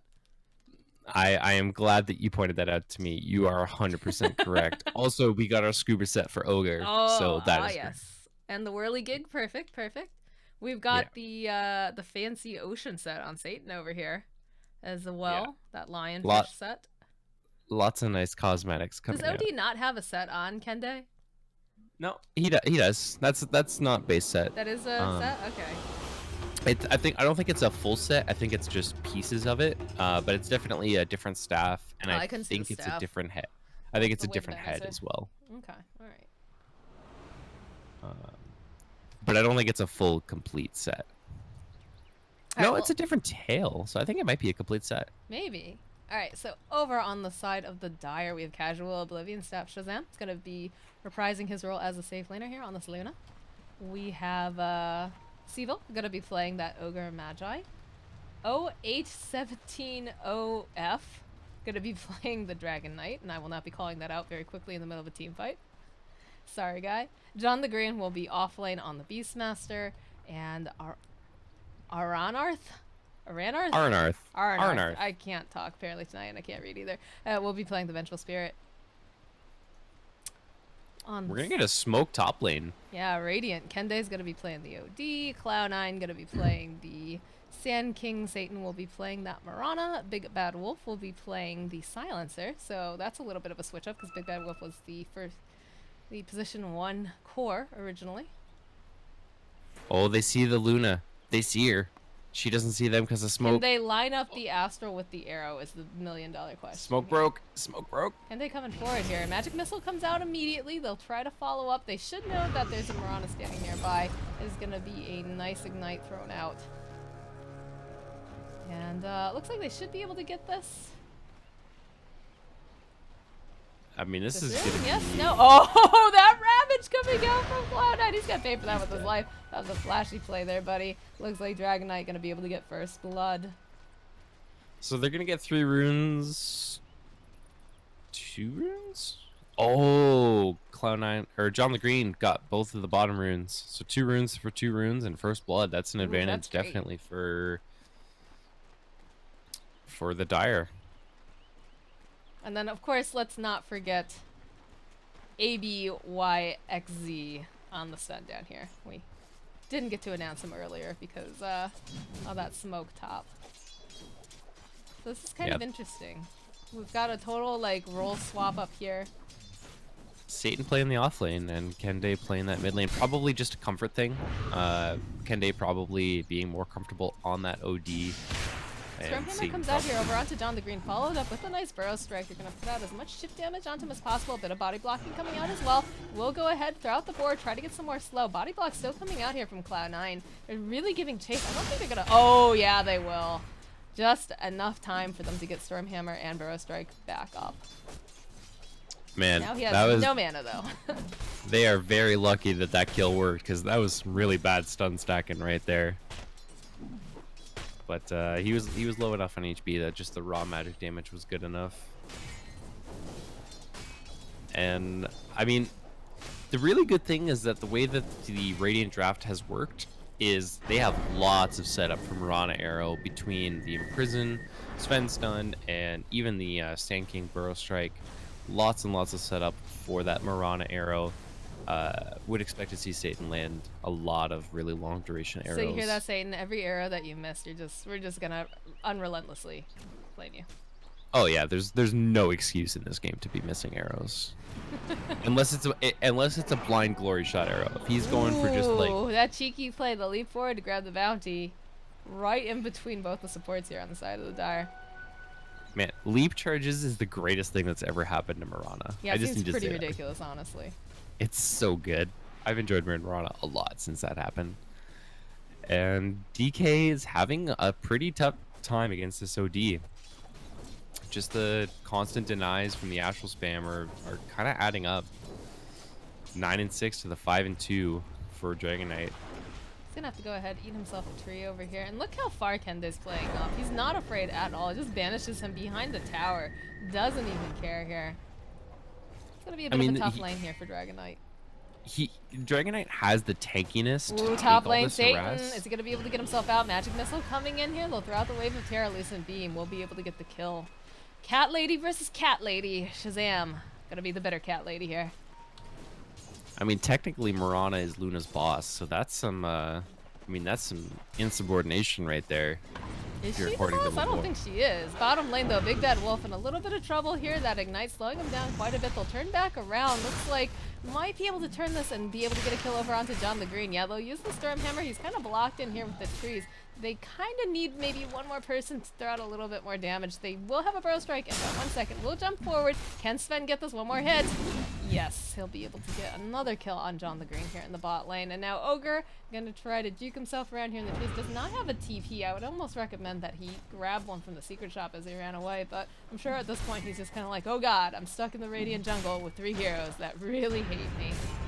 Sven's gonna eat that mango. I almost guarantee it. Then again, Casper's maybe. curse, man. You never know.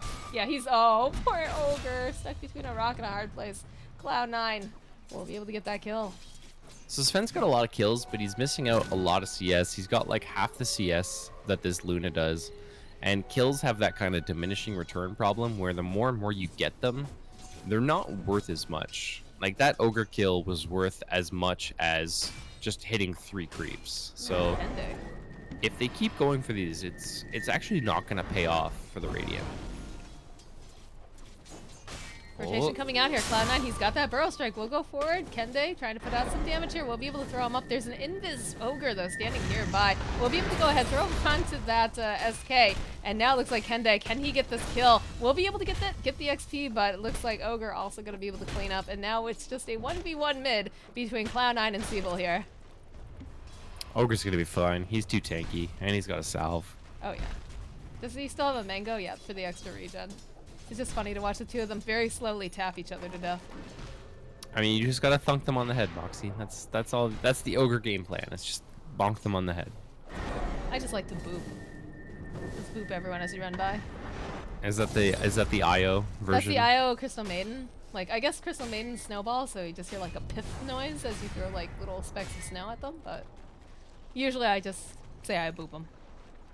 I want you to know that you just made me picture like a comic book little like. That's what I'm just going for. You've succeeded. Hooray. Mid lane though, some more action going in. Kende getting harassed pretty Really hard. nice Burrow Strike coming out here from Cloud9.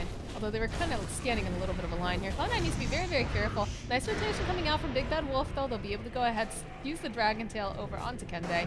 And OH now in a lot of trouble here. It looks like he's going to be able to make it out, though. Just a little too tanky. But that rotation coming up for Big Bad Wolf, I think, saved the day here. Is Satan Top getting lane. very low top? Oh, he barely got away with that. He does have a shrine available though, so he's gonna be okay.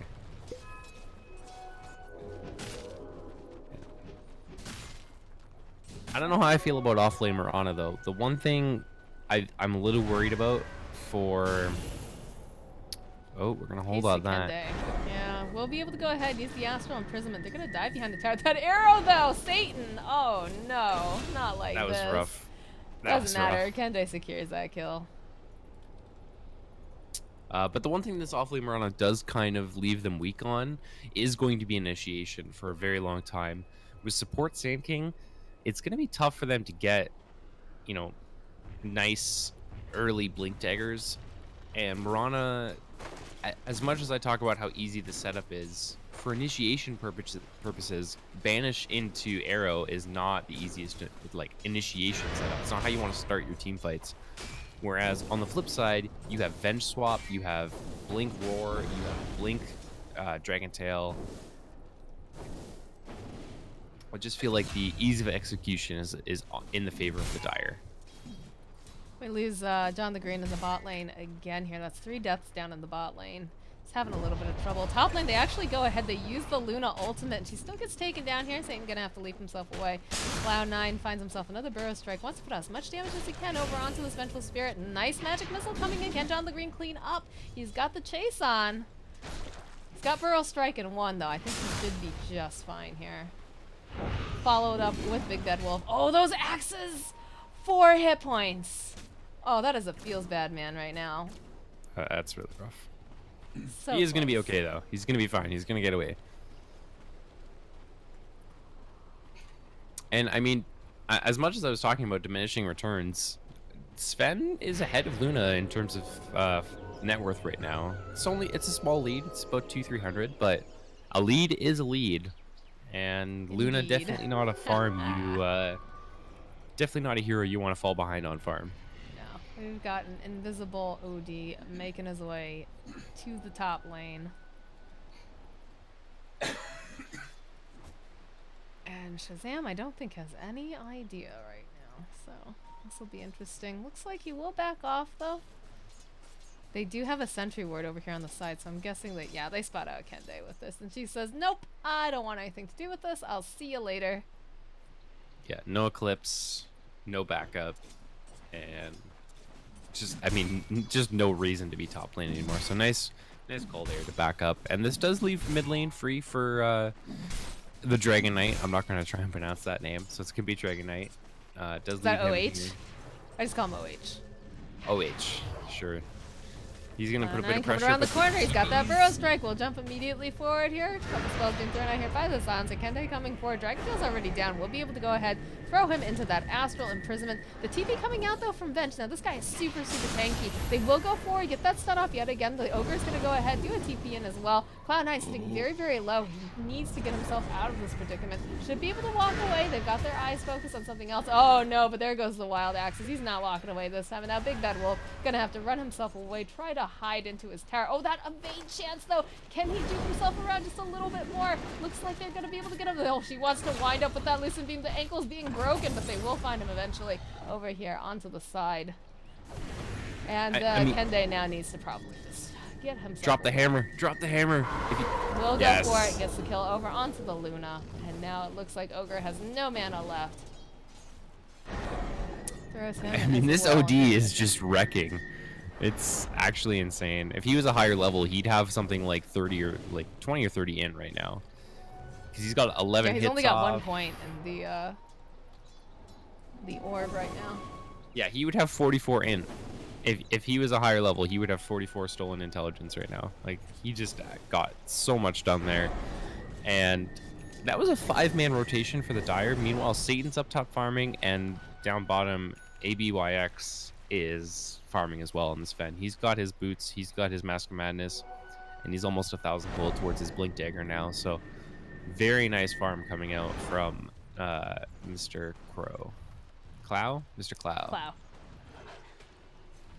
I was looking at their graphic, not their team name, and it looked like it said Mr. Klow, but it's Mr. Klow. Yeah, I think it's a plan, Mr. Plow.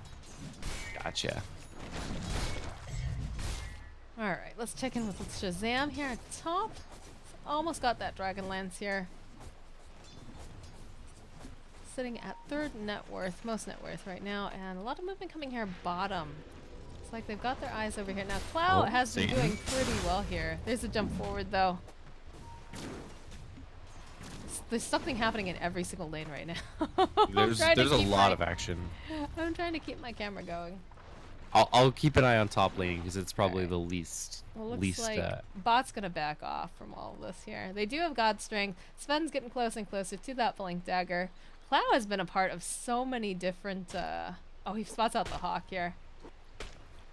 One thing I am. Yeah, he's gonna try to TP out. Can they get the magic missile off in time? Yes, they will. Oh no! Why would you try to TP out when there is a Hawk giving vision? Ooh. Mid lane here, beautiful Stormhammer. Unfortunately, I don't think they're gonna be able to catch this guy. He's just too big, too fast, too furious.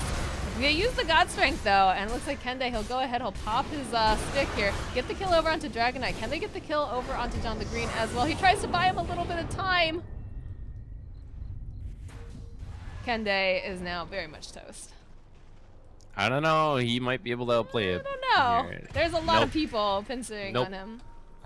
I was wrong. Caster's Curse. Luna Caster's finishing Curse. up her dragon. I've been bad for that tonight. I've been really bad for that Caster's Curse. Happens to us all, Forge.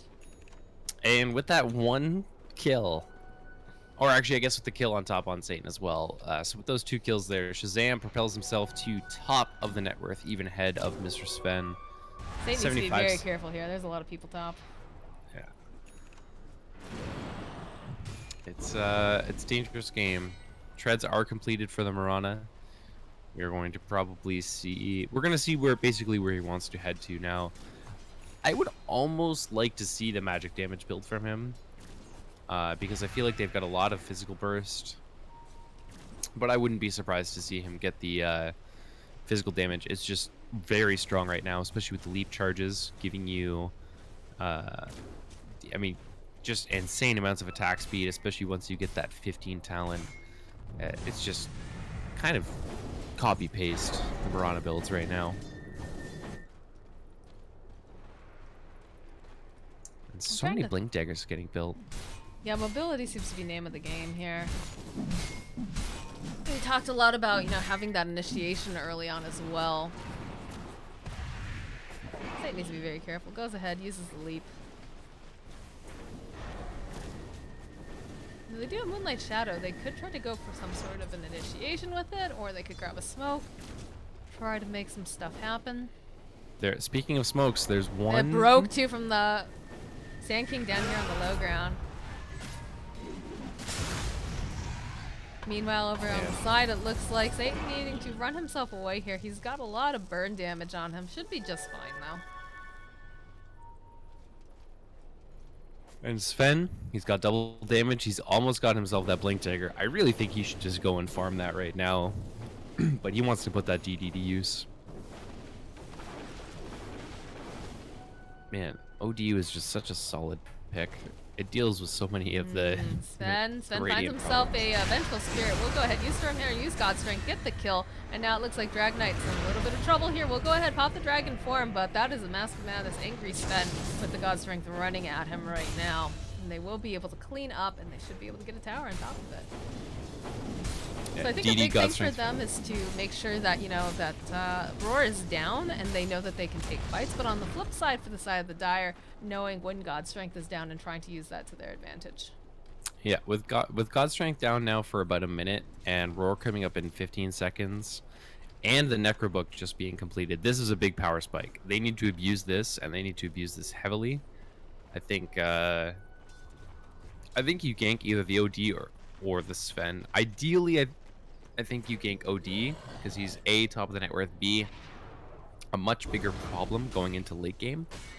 The pure damage is just going to cut right through the Dragonite's armor, as well as clearing out those Luna illusions. So top lane looks like Mirana is gonna be toast here. Actually, there's no burn damage on her. Nope, but the axe is coming. They do finish it up, and now Big Bed will on the run, trying to get away from this angry Beastmaster who just gets his ultimate up here. Sven coming in, trying to buy a little bit of time. We'll actually chase him away. I don't think he needs to do that, but those axes will still be able to get that kill.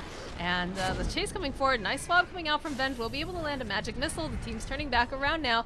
There still has got strength up and running if he wants to, but I think he's just trying to get himself out. We'll go ahead throughout the stun. They go ahead, land it. Burrow Strike over onto John the Green as well. They still lose Sven here. Do they have any sentries? Yeah, they do have one sentry over onto this Venge. I'm surprised they don't want to go back in. In fact, Venge coming forward. We'll drop it right on top of his face here. Wave of Terror coming out as well. He does have the Burrow Strike. Going to try to run himself away. And I think they just back off now. I think they need just maybe a little bit more damage. So I think if Sven pops God Strength there, he probably kills the Ogre and the Beastmaster if he pops God Strength there before the Mask of Madness. But see how much damage Mirana just took from that Necro Book? I mean, Nice. it's a lot. Pure damage is scary. Tries to go for the deny, but unfortunately Siege Creep's too OP. OS Frog, please nerf Siege Creeps. Please. I beg you.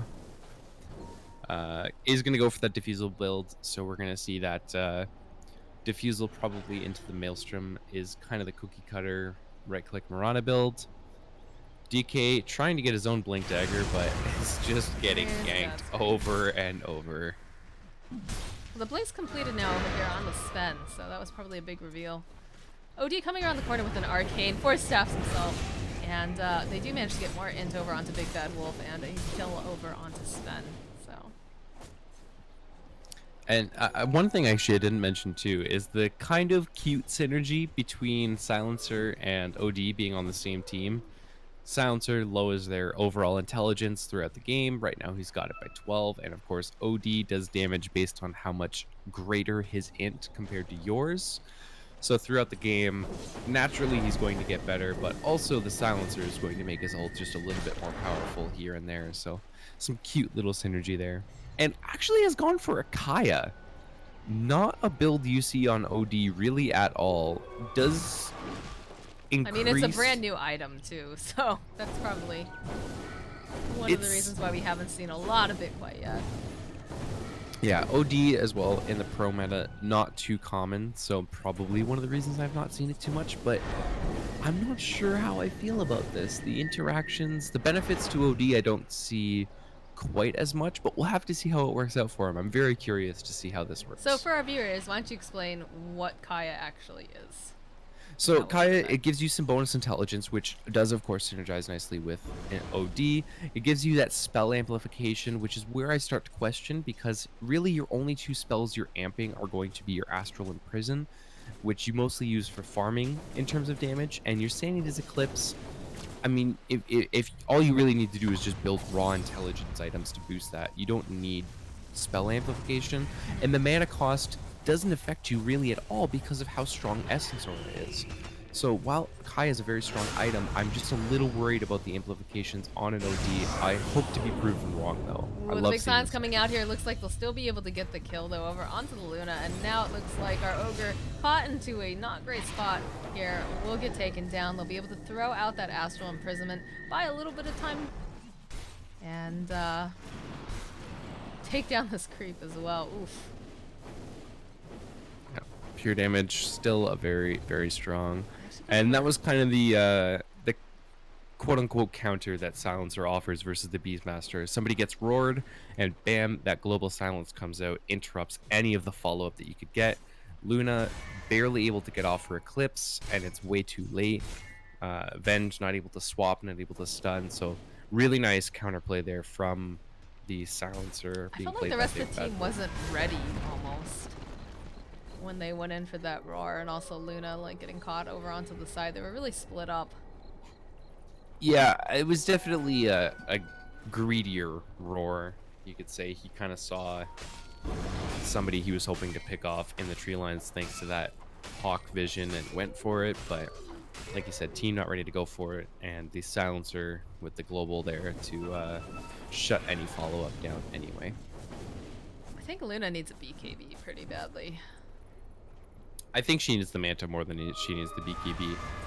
even though OD is good at clearing out Oh, the illusions. arrow, it lands right over onto the Luna. There's the blink forward with the Godswing. They're all just crowded up. Very nice roar, though, coming out here from the Beast Nest. The hammer gets dropped, though, and people are just obliterated over here onto the side. Looks like they'll be able to go ahead, get the Luna as well. Swap coming out. Satan trying to get this leaf. He won't be able to get away quite fast enough here. Big Bad Wolf, only man standing over here on the side, will get taken down. And it looks like Kende says, yeah, no, I'm out. No Man, more that of roar, this. that roar was so clutch. Sven got off 2 hits, and that was it. That was it, the, yeah. That was the Follow-up. end of the fight.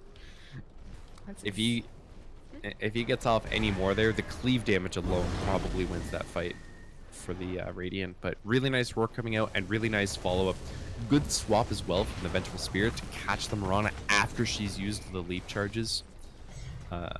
Really just nice play overall from Team Giant. It was a really nice mini ravage there. It looks like Vengeful Spirit in a little bit of trouble trying to run herself out. They'll turn back around, use the epicenter, and try to put as much damage as they can over onto OH. We'll be able to go and get that kill. Looks like Klow trying to run himself back here. Those axes just gonna save him in the nick of time. Tells Man, himself well played. Kende is just killing it on this OD right now. 8-2 and 5, 126 CS. 10,000 net worth. A lot of ODs will go for that Midas because OD really benefits strongly from levels thanks to his intelligence gain. Again, mentioning that his ulti does better the greater his intelligence is compared to his enemies. So more levels means more intelligence, means more damage. But not opting for that, still the highest level in the game by I think like 2 levels on the Luna, and doing very well in terms of farm. Really, really well done by him, and almost gonna have that BKB now ready to go.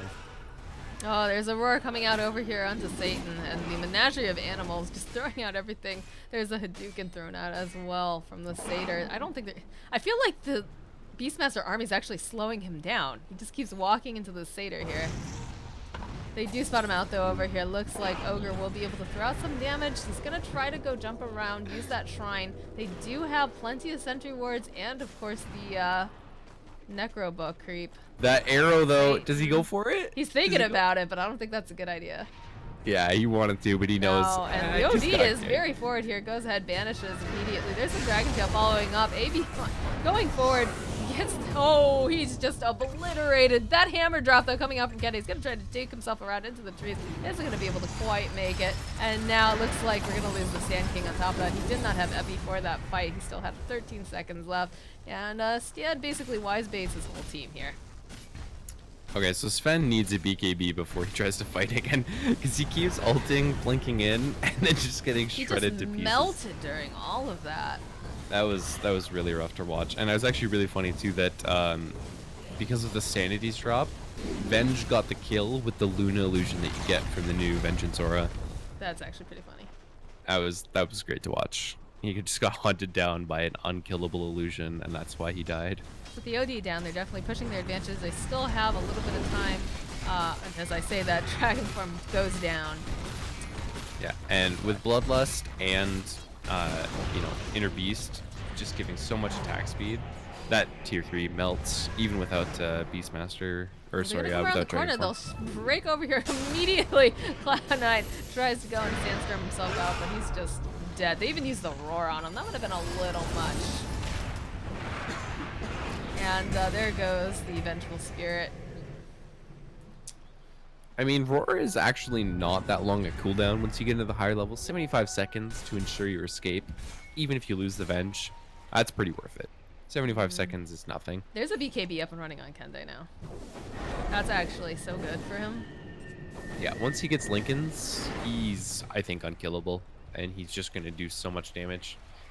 Because they have to focus either him or the Sven in the fight. And in the last few fights, they've been focusing really, really hard on the Sven. And as long as Kende just gets to sit back and kind of artillery range it with the Arcane Orb, I think he's going to be the big damage dealer. Luna, though, has overtaken him for net worth. She's got 2,000 gold right now. She's got her Mantis. She's got her Dragon Plants. I'd like to see her go for the BKB instead of this Scotty she's got queued up, but I don't know. Maybe she just wants some raw tankiness so that she doesn't get gone on as much. Ooh, Cloud9 needs to be very careful here. will defensively blink himself out though over on the DK. They'll make their way down to bottom. There's still a tier 1 there. And they'll go after Shrine at the same time as well. It's kind of funny that they're able to take a tower and base and they still haven't taken the tier 1 bottom. I mean, that's just Dota. Like, they push down very, very quickly thanks to Beastmaster and Bloodlust. The preemptive pop of the Dragon Form. They do want this tower. That's There's a a Mirana really here. They use the form. scan. They know she's there. Yeah, blinks There up. it is. Even they bring the Hawk over too, just in case, just for that little extra vision. Yeah. The one thing I'm not 100% sure about is the fact that he popped DK form so early. Because now it's at half duration and all they've got is the tier 1, which now they can glyph for the tier 2. Well, maybe they weren't sure if there was like a Mirana ultimate or something going on and just got a little excited about it. That's fair. That's reasonable. But bottom tower just melting with all the auras coming out here and the Dragon Form. Of course, they do get a kill though over onto Luna.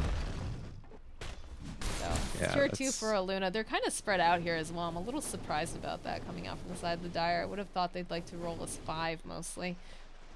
Yeah. Epicenter was used for that kill on the Luna, so that is a small window of opportunity for them. DK form is going to run out before that top tower comes. So, ooh, nice blink from OH Yeah, there. Kende was ready for that imprisonment. He was mid-animation for it. Like, his hand was coming up. That was close. But very, very nice reactions from him. And, I mean, that's 2 T3s that got pressured and taken. The push is very scary from casual Oblivion staff here. They can very easily still win this game. As long as they kill OD, that's it, right? If OD can't fire off... Yeah. I almost would like to see the completed Dragon Lance on him, just so he can sit even further back in these fights and really just wail on people while Sven takes it on the face. Yeah, I'm a big fan personally of double mobility on the OD.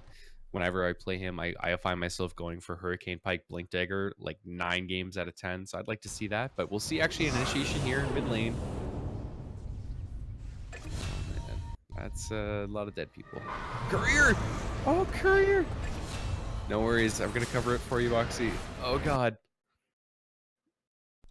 I'm not covering it for you, Boxy. Sorry, I yeah, I was having a coughing fit, damn it.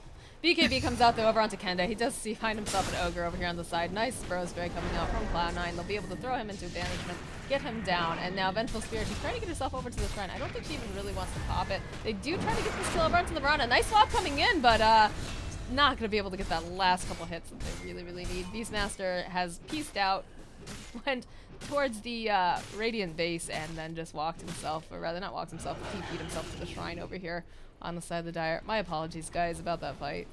I'm still getting over being sick. It happens. There are so many buttons that I need to hit to mute myself and unmute myself, and also run camera at the same time. It's, I mean, it happens, Moxie. Don't you worry about it. We still love you. And they're going to move into the Worship Pit with that fight. I like this move. BKB was used by the OD, and Sven is desperately trying to get his so he can stay relevant in the game. I mean, we're seeing BKBs getting picked up on a lot of these heroes right now. You've got Kende has one. I know that the Dragon Knight was working on his as well. Is Luna working on one yet? Yes, she is definitely working one. I would have liked to see this maybe a little bit earlier coming out here and letting, you know, Dragon Knight and Beastmaster kind of be the frontliners with the tanking. I almost want her to turn that ulti orb into a Lincoln Sphere if she wants that ulti orb first.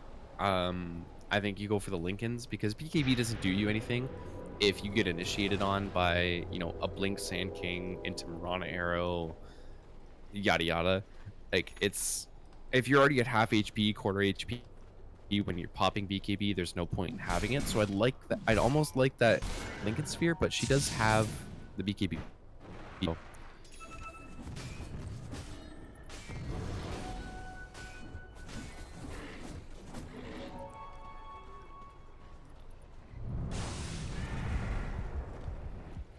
Ogre's got to be a little careful.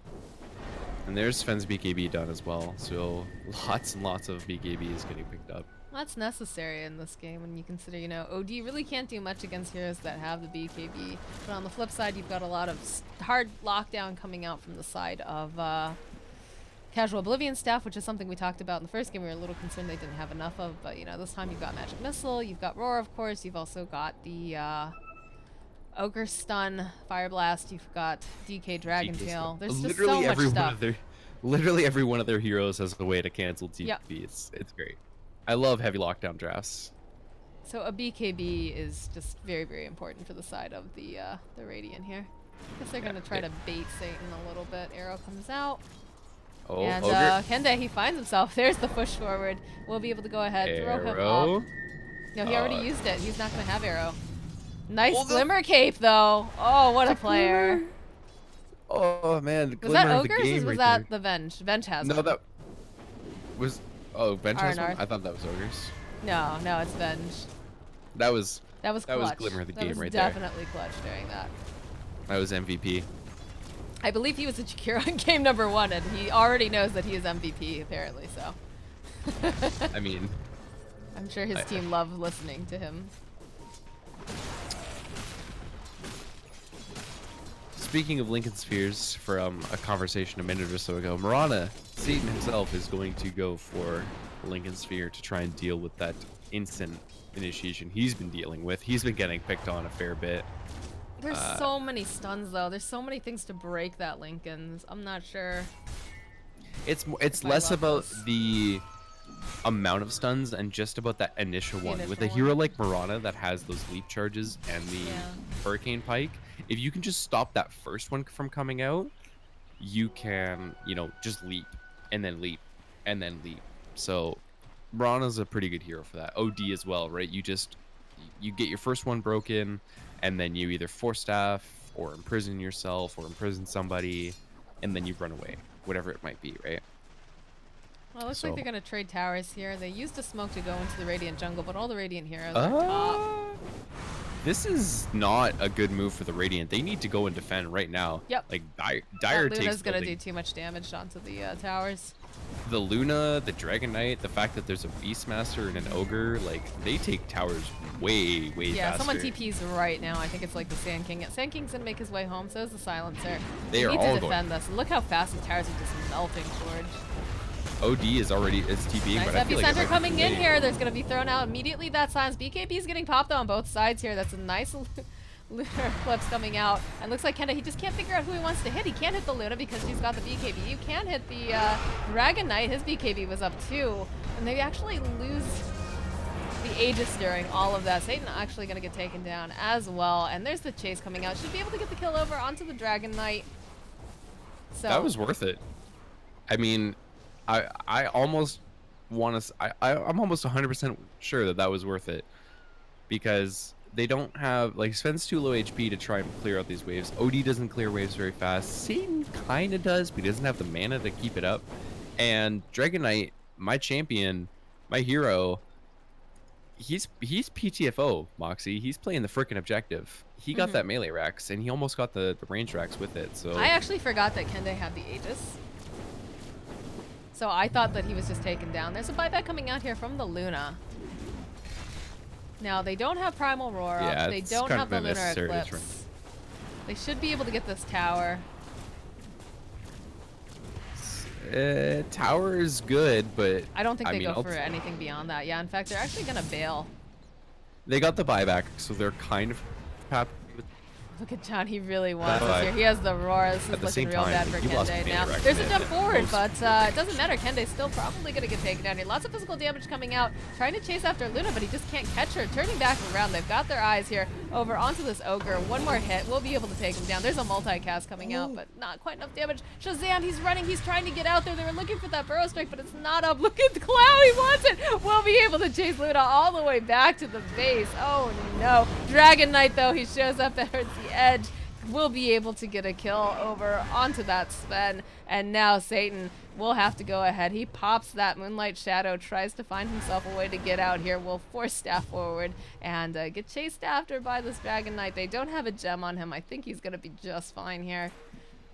But during all that, you've got some creeps hitting the top. I didn't even see the dragon. Did he TP to the shrine behind them? How did he just appear? I had a mild leg spikes, so I'm not 100% sure.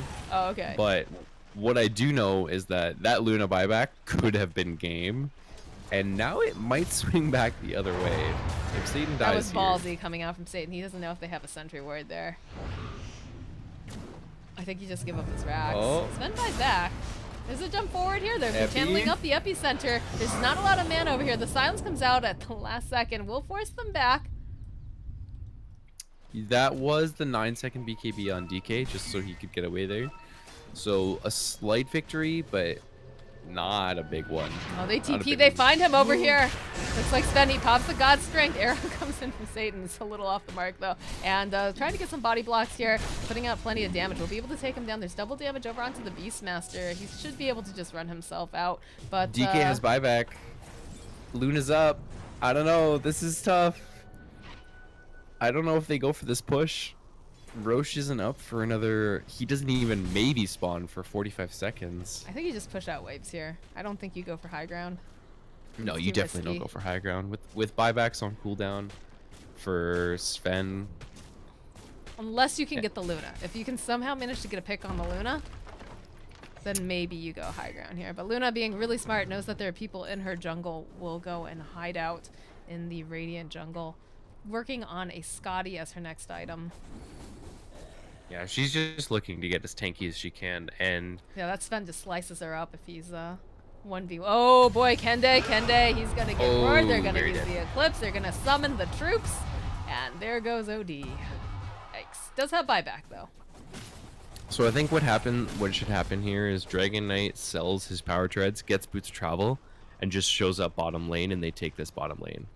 If you force a buyback, you're happy because that's 2 cores with buyback down. You farm until Roche, and then you take Roche, you take high ground. But that's what I think you do here. Even though with Eclipse down, if you force an OD buyback, you're happy. But that's not what they're gonna opt to do. They're just gonna send Dragon Knight to push out the top lane. They're gonna play it patient, play it cool. I don't know, man. If that's me, I try and force that buyback. They are gonna maybe go for He's Sven. getting pincered a little bit here. Now they do have a They've got a global lane. ready. They've got global ready. Yeah, this is a little bit scary here. Big Bad Wolf. Ooh, that swap. There goes their global. Man, level 3 swap always freaks me out with how long that range is. Oh yeah, especially when they added the Aether Lens into the game. That was even more ridiculous. Dragon Oh, Form he's gets go- popped. They'll use that fort. They This- throw out the sentry. Cloud taking a lot of just glaive Buyback. damage here. There's the jump forward, but he can't get in there. They use the glaives. He can't jump. Will go forward. That's a nice jump here from the OD, but he didn't have that much in, I think, saved up here. Sankan gonna get taken down. There's the Shivas, though, slowing them down. They should be able to take down Luna, and now it looks like they'll be able to get a triple kill onto their Sven. That's possibly still worth it for Dire. You get another melee Rax. You still have buyback on your DK. You still have buyback on your Ogre. Roar's gonna be up. You've got Pretty Global soon. Silence still being held on your Silencer, too, because he wasn't able to get it off. Yeah, that is the one thing. And Sven does clear waves pretty quickly. He's actually at full health now, so he can participate in this push. I think DK has to buy back here to try and hold. But he doesn't even have. He doesn't have BKB, so they might have to sack this top lane of barracks. They don't have God Strength on Sven, at least. They've got like 19 seconds left before they can go and I still think you sack bottom. I think you sack this lane of barracks. I think if they go for the 2 lanes or the end, that's when you really buy back and commit. no. But they're gonna try and hold. They're gonna buy back on Ogre. Satan's gonna try to go and put some damage over onto these racks here. We're coming forward. We'll be able to go drop that Ignite. And they in a little bit of trouble here. There's the roar. Oh, this poor OD just cannot catch a break. The global comes out. BKB comes out from Dragon Knight. He's just doing a number over here onto this OD. Force Staff comes forward. They've got that sentry. They do see him. BKB coming out though. They'll turn themselves back around. They'll just try to focus these racks right now. See if they can get that get out. In fact, that's exactly what they're going to do. Those axes coming very, very close to OD's face. But that's just an equalize. And you lost global. Oh for no, equalize? looks like Big Bad Wolf is gonna get taken down. They actually popped Dragon Form on top of that. They really just want to get rid of him. Silencer, the Oh, anti. they're gonna head into Roche. They know what's up. Satan's gonna grab the invis. If Dire checks Roche right now and tries to take it, they might just win this game. Looks like that's the And that's what's plan. gonna happen. This is looking real scary right now. No global on the silencer. He's down for 54 seconds. No buyback. Now, the one upside is that DK form did get popped. Yeah, I was about to say, they're not going to have that. They do land the arrow, but Satan just helping out with that Roche. She's available. They go in for the snatch, but they're not going to be able to quite do it. And it looks like that's a very dead Mirana. Buyback OD on off Satan the is ready. So that's one thing, but man, there's just so many buybacks that have to get expended for these defenses.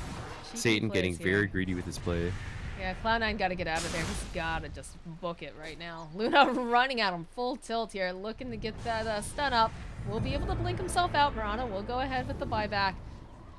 No, focus is Rax. They do have backdoor protection. There's the blink in with the BKB. Focuses over onto Luna. And unfortunately, Luna, she pops that BKB, so he's not going to get too much out of this. He's putting out a lot of physical damage. That hammer getting dropped, though. Oh, man. They'll turn back around. All these glaives bouncing, doing so much damage. They'll pop the BKB over onto Kende. They'll get that kill. Radiant Courier dies in the process, but nothing of value here. Arrow coming out. Oh, it just narrowly misses. Poor Ogre. He was so close to freedom, and he's going to get taken down. Huge wave going in top, though, right now. Someone's got to go home and defend that. Yeah, it's 14 seconds to... Oh, that was so close. It's 14 seconds to Luna buyback. It's actually up right now, so both fours with buyback. Dragon form gonna be up. Eclipse will be down, but she does have cheese. BKBs We'll are have down, too, for BKB and both about... sides. And they might just go for the end here. We'll see. No, I think they're going for Rax. They're gonna go for top. Okay. Now, Buyback they do from have Luna. Roar. They've got Roar up and running over on John the Green. There's going to be a nice screen thrown out here. Buyback Luna coming from forward. There's the DK. jump forward, though. The nice Roar following up. We'll be able to throw out a magic missile as well. They'll use the Mirana ultimate. They'll go ahead. They'll still try to get this kill over onto Sven. They've got those necrobooks. They have True Sight on him. He will get taken down. Meanwhile, the rest of the team going to try to go and use some unusual pathing to get out from this. So they did lose the Sven. No buyback on him. But the rest of the team looks like they should Yeah, be he able to won't. get He's out not gonna here. have it either. Oh, Kende. He's got a 4-staff. He's looking like Duke around. There's no buyback even possible on this Fen. He still needs Sand 800 King? gold. He's trying to cut waves. He's just trying to create space as much as they can. I just like If that he's tapping the... Yeah, he's forcing literally everyone back right now. And trying to force It's staff actually a himself. really smart play. By forcing all of these heroes back, DK is wasting Dragon Form. Venge is not pushing with her Luna, so Luna's not pushing as fast as Well, she I'm could. surprised that they all went back, though, for an SK. I Pretty sure they mean- only needed to send one person back. I mean, that's just what happens in these high pressure situations, right? You really, these early game stages, these group stage games, that's what I'm trying to say. Game Group games? stage games. Games, eh? Games. These early You game games. Canadians.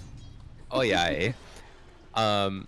These group stage games actually do count for a lot because it determines how, well you place in your playoffs, as well as, do you get into them at all. So it's best of 2. This is it. Every games counts. And at 44 minutes in, it's pretty hectic. And a small little thing like a Sand King pushing your base seemingly by himself could be huge. You don't know who's behind him, so. That's true. Now, Luna's got that Scotty up and running now. This has been so back and forth. In fact, let me open up the graphs here. Yeah, I've seen a little bit of back and forth action with the way these fights have been going. Yeah, surprisingly, the net worth advantage overall pretty consistently in Mr. Klow's favor. Ooh, Cloud9 But- might have bitten off a little bit more than he meant to here. We'll go ahead, force staff out, throw an arrow. Actually, landing just short of Ogre's butt here. Yeah, just fading away into the distance. Right now, they've just got to pretty much wait for... I almost want to say next Roche, but that doesn't feel right. Like, the last few high ground defenses have not gone... Or last ground assaults, I should say, have not gone Dire's way. So they need some kind of pick off before they get into the high ground. They need to get the Sven. They need to get the OD. Kill these heroes before the high ground. If they can Sven kill still the no OD, buyback. I think that's really OD gonna get still them. doesn't have buyback for a minute, and they should roughly know that if they were good about taking their timers. So could be pretty big. I think it all matters who gets the initiation on who now, because you've also got that global, popping those BKBs, making sure that you can take this Beastmaster out really early so he's not able to get that primal roar off. Plus 40 God Strength being picked up on Sven for his talent here. Yeah, that's one thing we haven't really talked about is these late game talents. Mirana goes for the triple shot arrows. We got Sven getting their pretty standard God Strength. Boring. 15% lifesteal coming out from OD. I wonder. I wonder if this works with Arcane Orb. I've actually not grabbed this talent yet. I usually grab the 60-second insta-steal. So I'm gonna have to take a look and see if his Arcane Orb triggers that, because that would actually be pretty sweet. If 15% of your 9% mana pool, I don't even want to try and do that math. Oh my god, it does! You spell lifesteal off your Arcane Orb. That's actually so cool. Well, it says spell lifesteal, so I figured probably. I mean, attack modifiers can be pretty... There aren't... Well, it's not... There's no more unique attack modifiers, rather. I mean, it's still an attack modifier. It's not a unique attack Yeah, modifier. no. I but just... Oh, man. Yeah, see? We've gone You through see so how- many patches. You see how difficult my job is, Moxie? I never said it wasn't. No, I It know. wasn't. But it's interesting sometimes how... Like, Frost Arrows, I don't think would proc spell lifesteal, right? Well, because it's physical. But it's still a spell. Yeah, but it's physical Right? damage. But you see Look at all the scans going on over here. They know there is some big, bad nothing that yeah, they want that's to a deal with 5-man here. smoke, and they're gonna... It's actually gonna Oh, be smoke smoke on smoke smoke action. Oh, they don't want to go into it, though. They're sketched out. They actually just smoked under a ward. That's Yeah. why. They just saw that smoke action. They know exactly what's going on.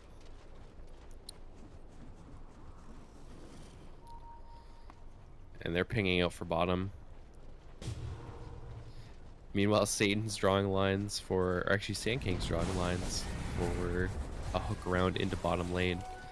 Since Luna has showed herself there. So they're going to go for the wraparound. They have to know that this is coming. There's no way that they don't know it because they watched them smoke directly under a ward. No one's showing on the map. They're huddled pretty closely under that They've got observer that vision. sentry, yeah. All right, there's the jump forward. They see break the Fade. Lincolns over onto the Mirana. And the BKB comes out here from Shazam. They'll turn it around. They've got their eyes over on the Sand King. They'll be able to take him down here. OD, he's trying to fight himself. Won't be able to drop the hammer. Oh, those arrows coming in, though. They just are like homing missiles. They take down a couple. It looks like now Sven's going to get taken down, though. And this is looking like a disaster for the side of the Radiant. The swap comes out over onto Big Bad Wolf. That's a team wipe. I think that might be GG. Sven has buyback in like 20 seconds. Yeah, now is the time for buybacks. Absolutely. They don't have But- buyback on Mirana. No buyback over on the OD. Oh, no he's still buyback got on Necrobook. Sven. He didn't pop Necrobook yet on Beastmaster. Epi There's getting the Epi channeled. coming in, but I don't think it's enough damage. I think it's just going to be a pleasant diversion for this right now. And there's the sentry ward getting dropped. It looks like Cloud9. He's going to get taken down here, I think. Although, nope, they're going to still try chasing forward, though. We'll be able to get the kill over onto the Dragon Knight. Where's the Vengeful? She's hiding behind a tree. They'll get that kill as well. So a nice turnaround here. But at the same time, you've got creeps pouring into the space, Forge. And they're just destroying your house. And not only that, but you're taking fights and you're taking these, you know, initiations and such on your side of the map if you're Radiant, right? Like Dire, every time they're taking these really nice fights, they're taking them on the Radiant side of the map. So as soon as they win, immediately into objective mode. Whereas there's a lot of response time coming out now. The question is there the buyback time? Luna, 40 seconds. DK, 50 seconds. I don't know. This is gonna be close. I mean, there's think- BKB up and running over on the Luna when she comes up. Same thing with the DK. They don't have... Oh, they do have God Strength.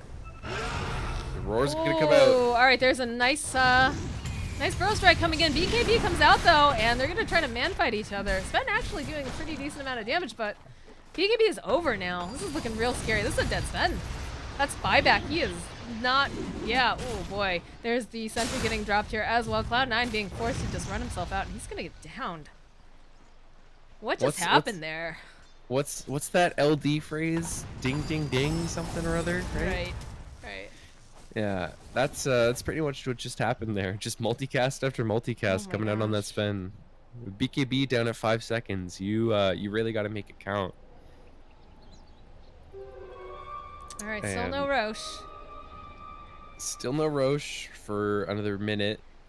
Buyback is online for both Luna and DK. No buyback on either the Sven or the OD. OD has his cooldown available, just Got doesn't have the BKB money on for it. this Luna. She's alone. If they can get +1, this is a big kill. Oh man, Astral, Shazam. just Astral hurt.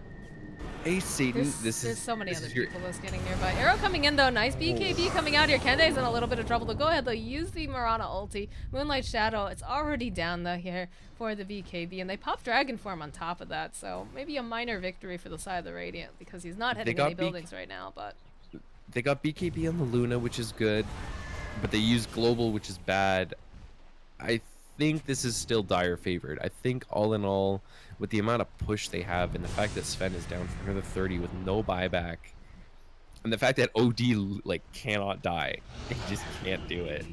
I think this might just be game.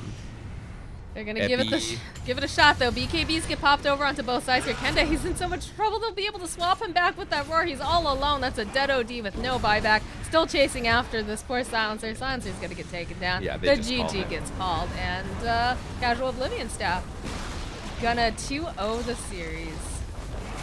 Yeah, well played by them. Really nice drafts both games. I like their draft game 2 a little bit better than game 1, but still a nice play of their draft in game 1, and just really good victory from them.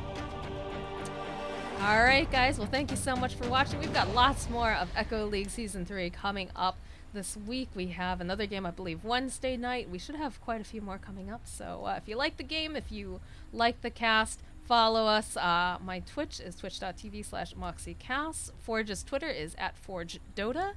And hopefully we'll see you around. GG to both teams, and congratulations to Casual Oblivion staff.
Under my covers.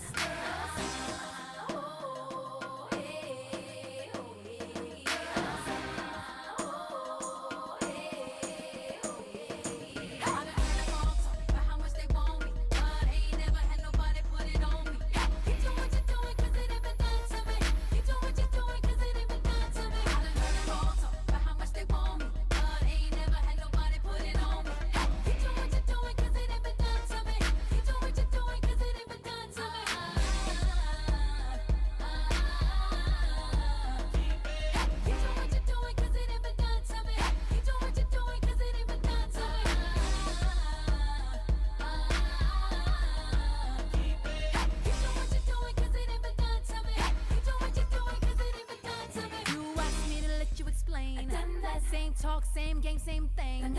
I need a Kingston feature. I will never run from the dance floor. He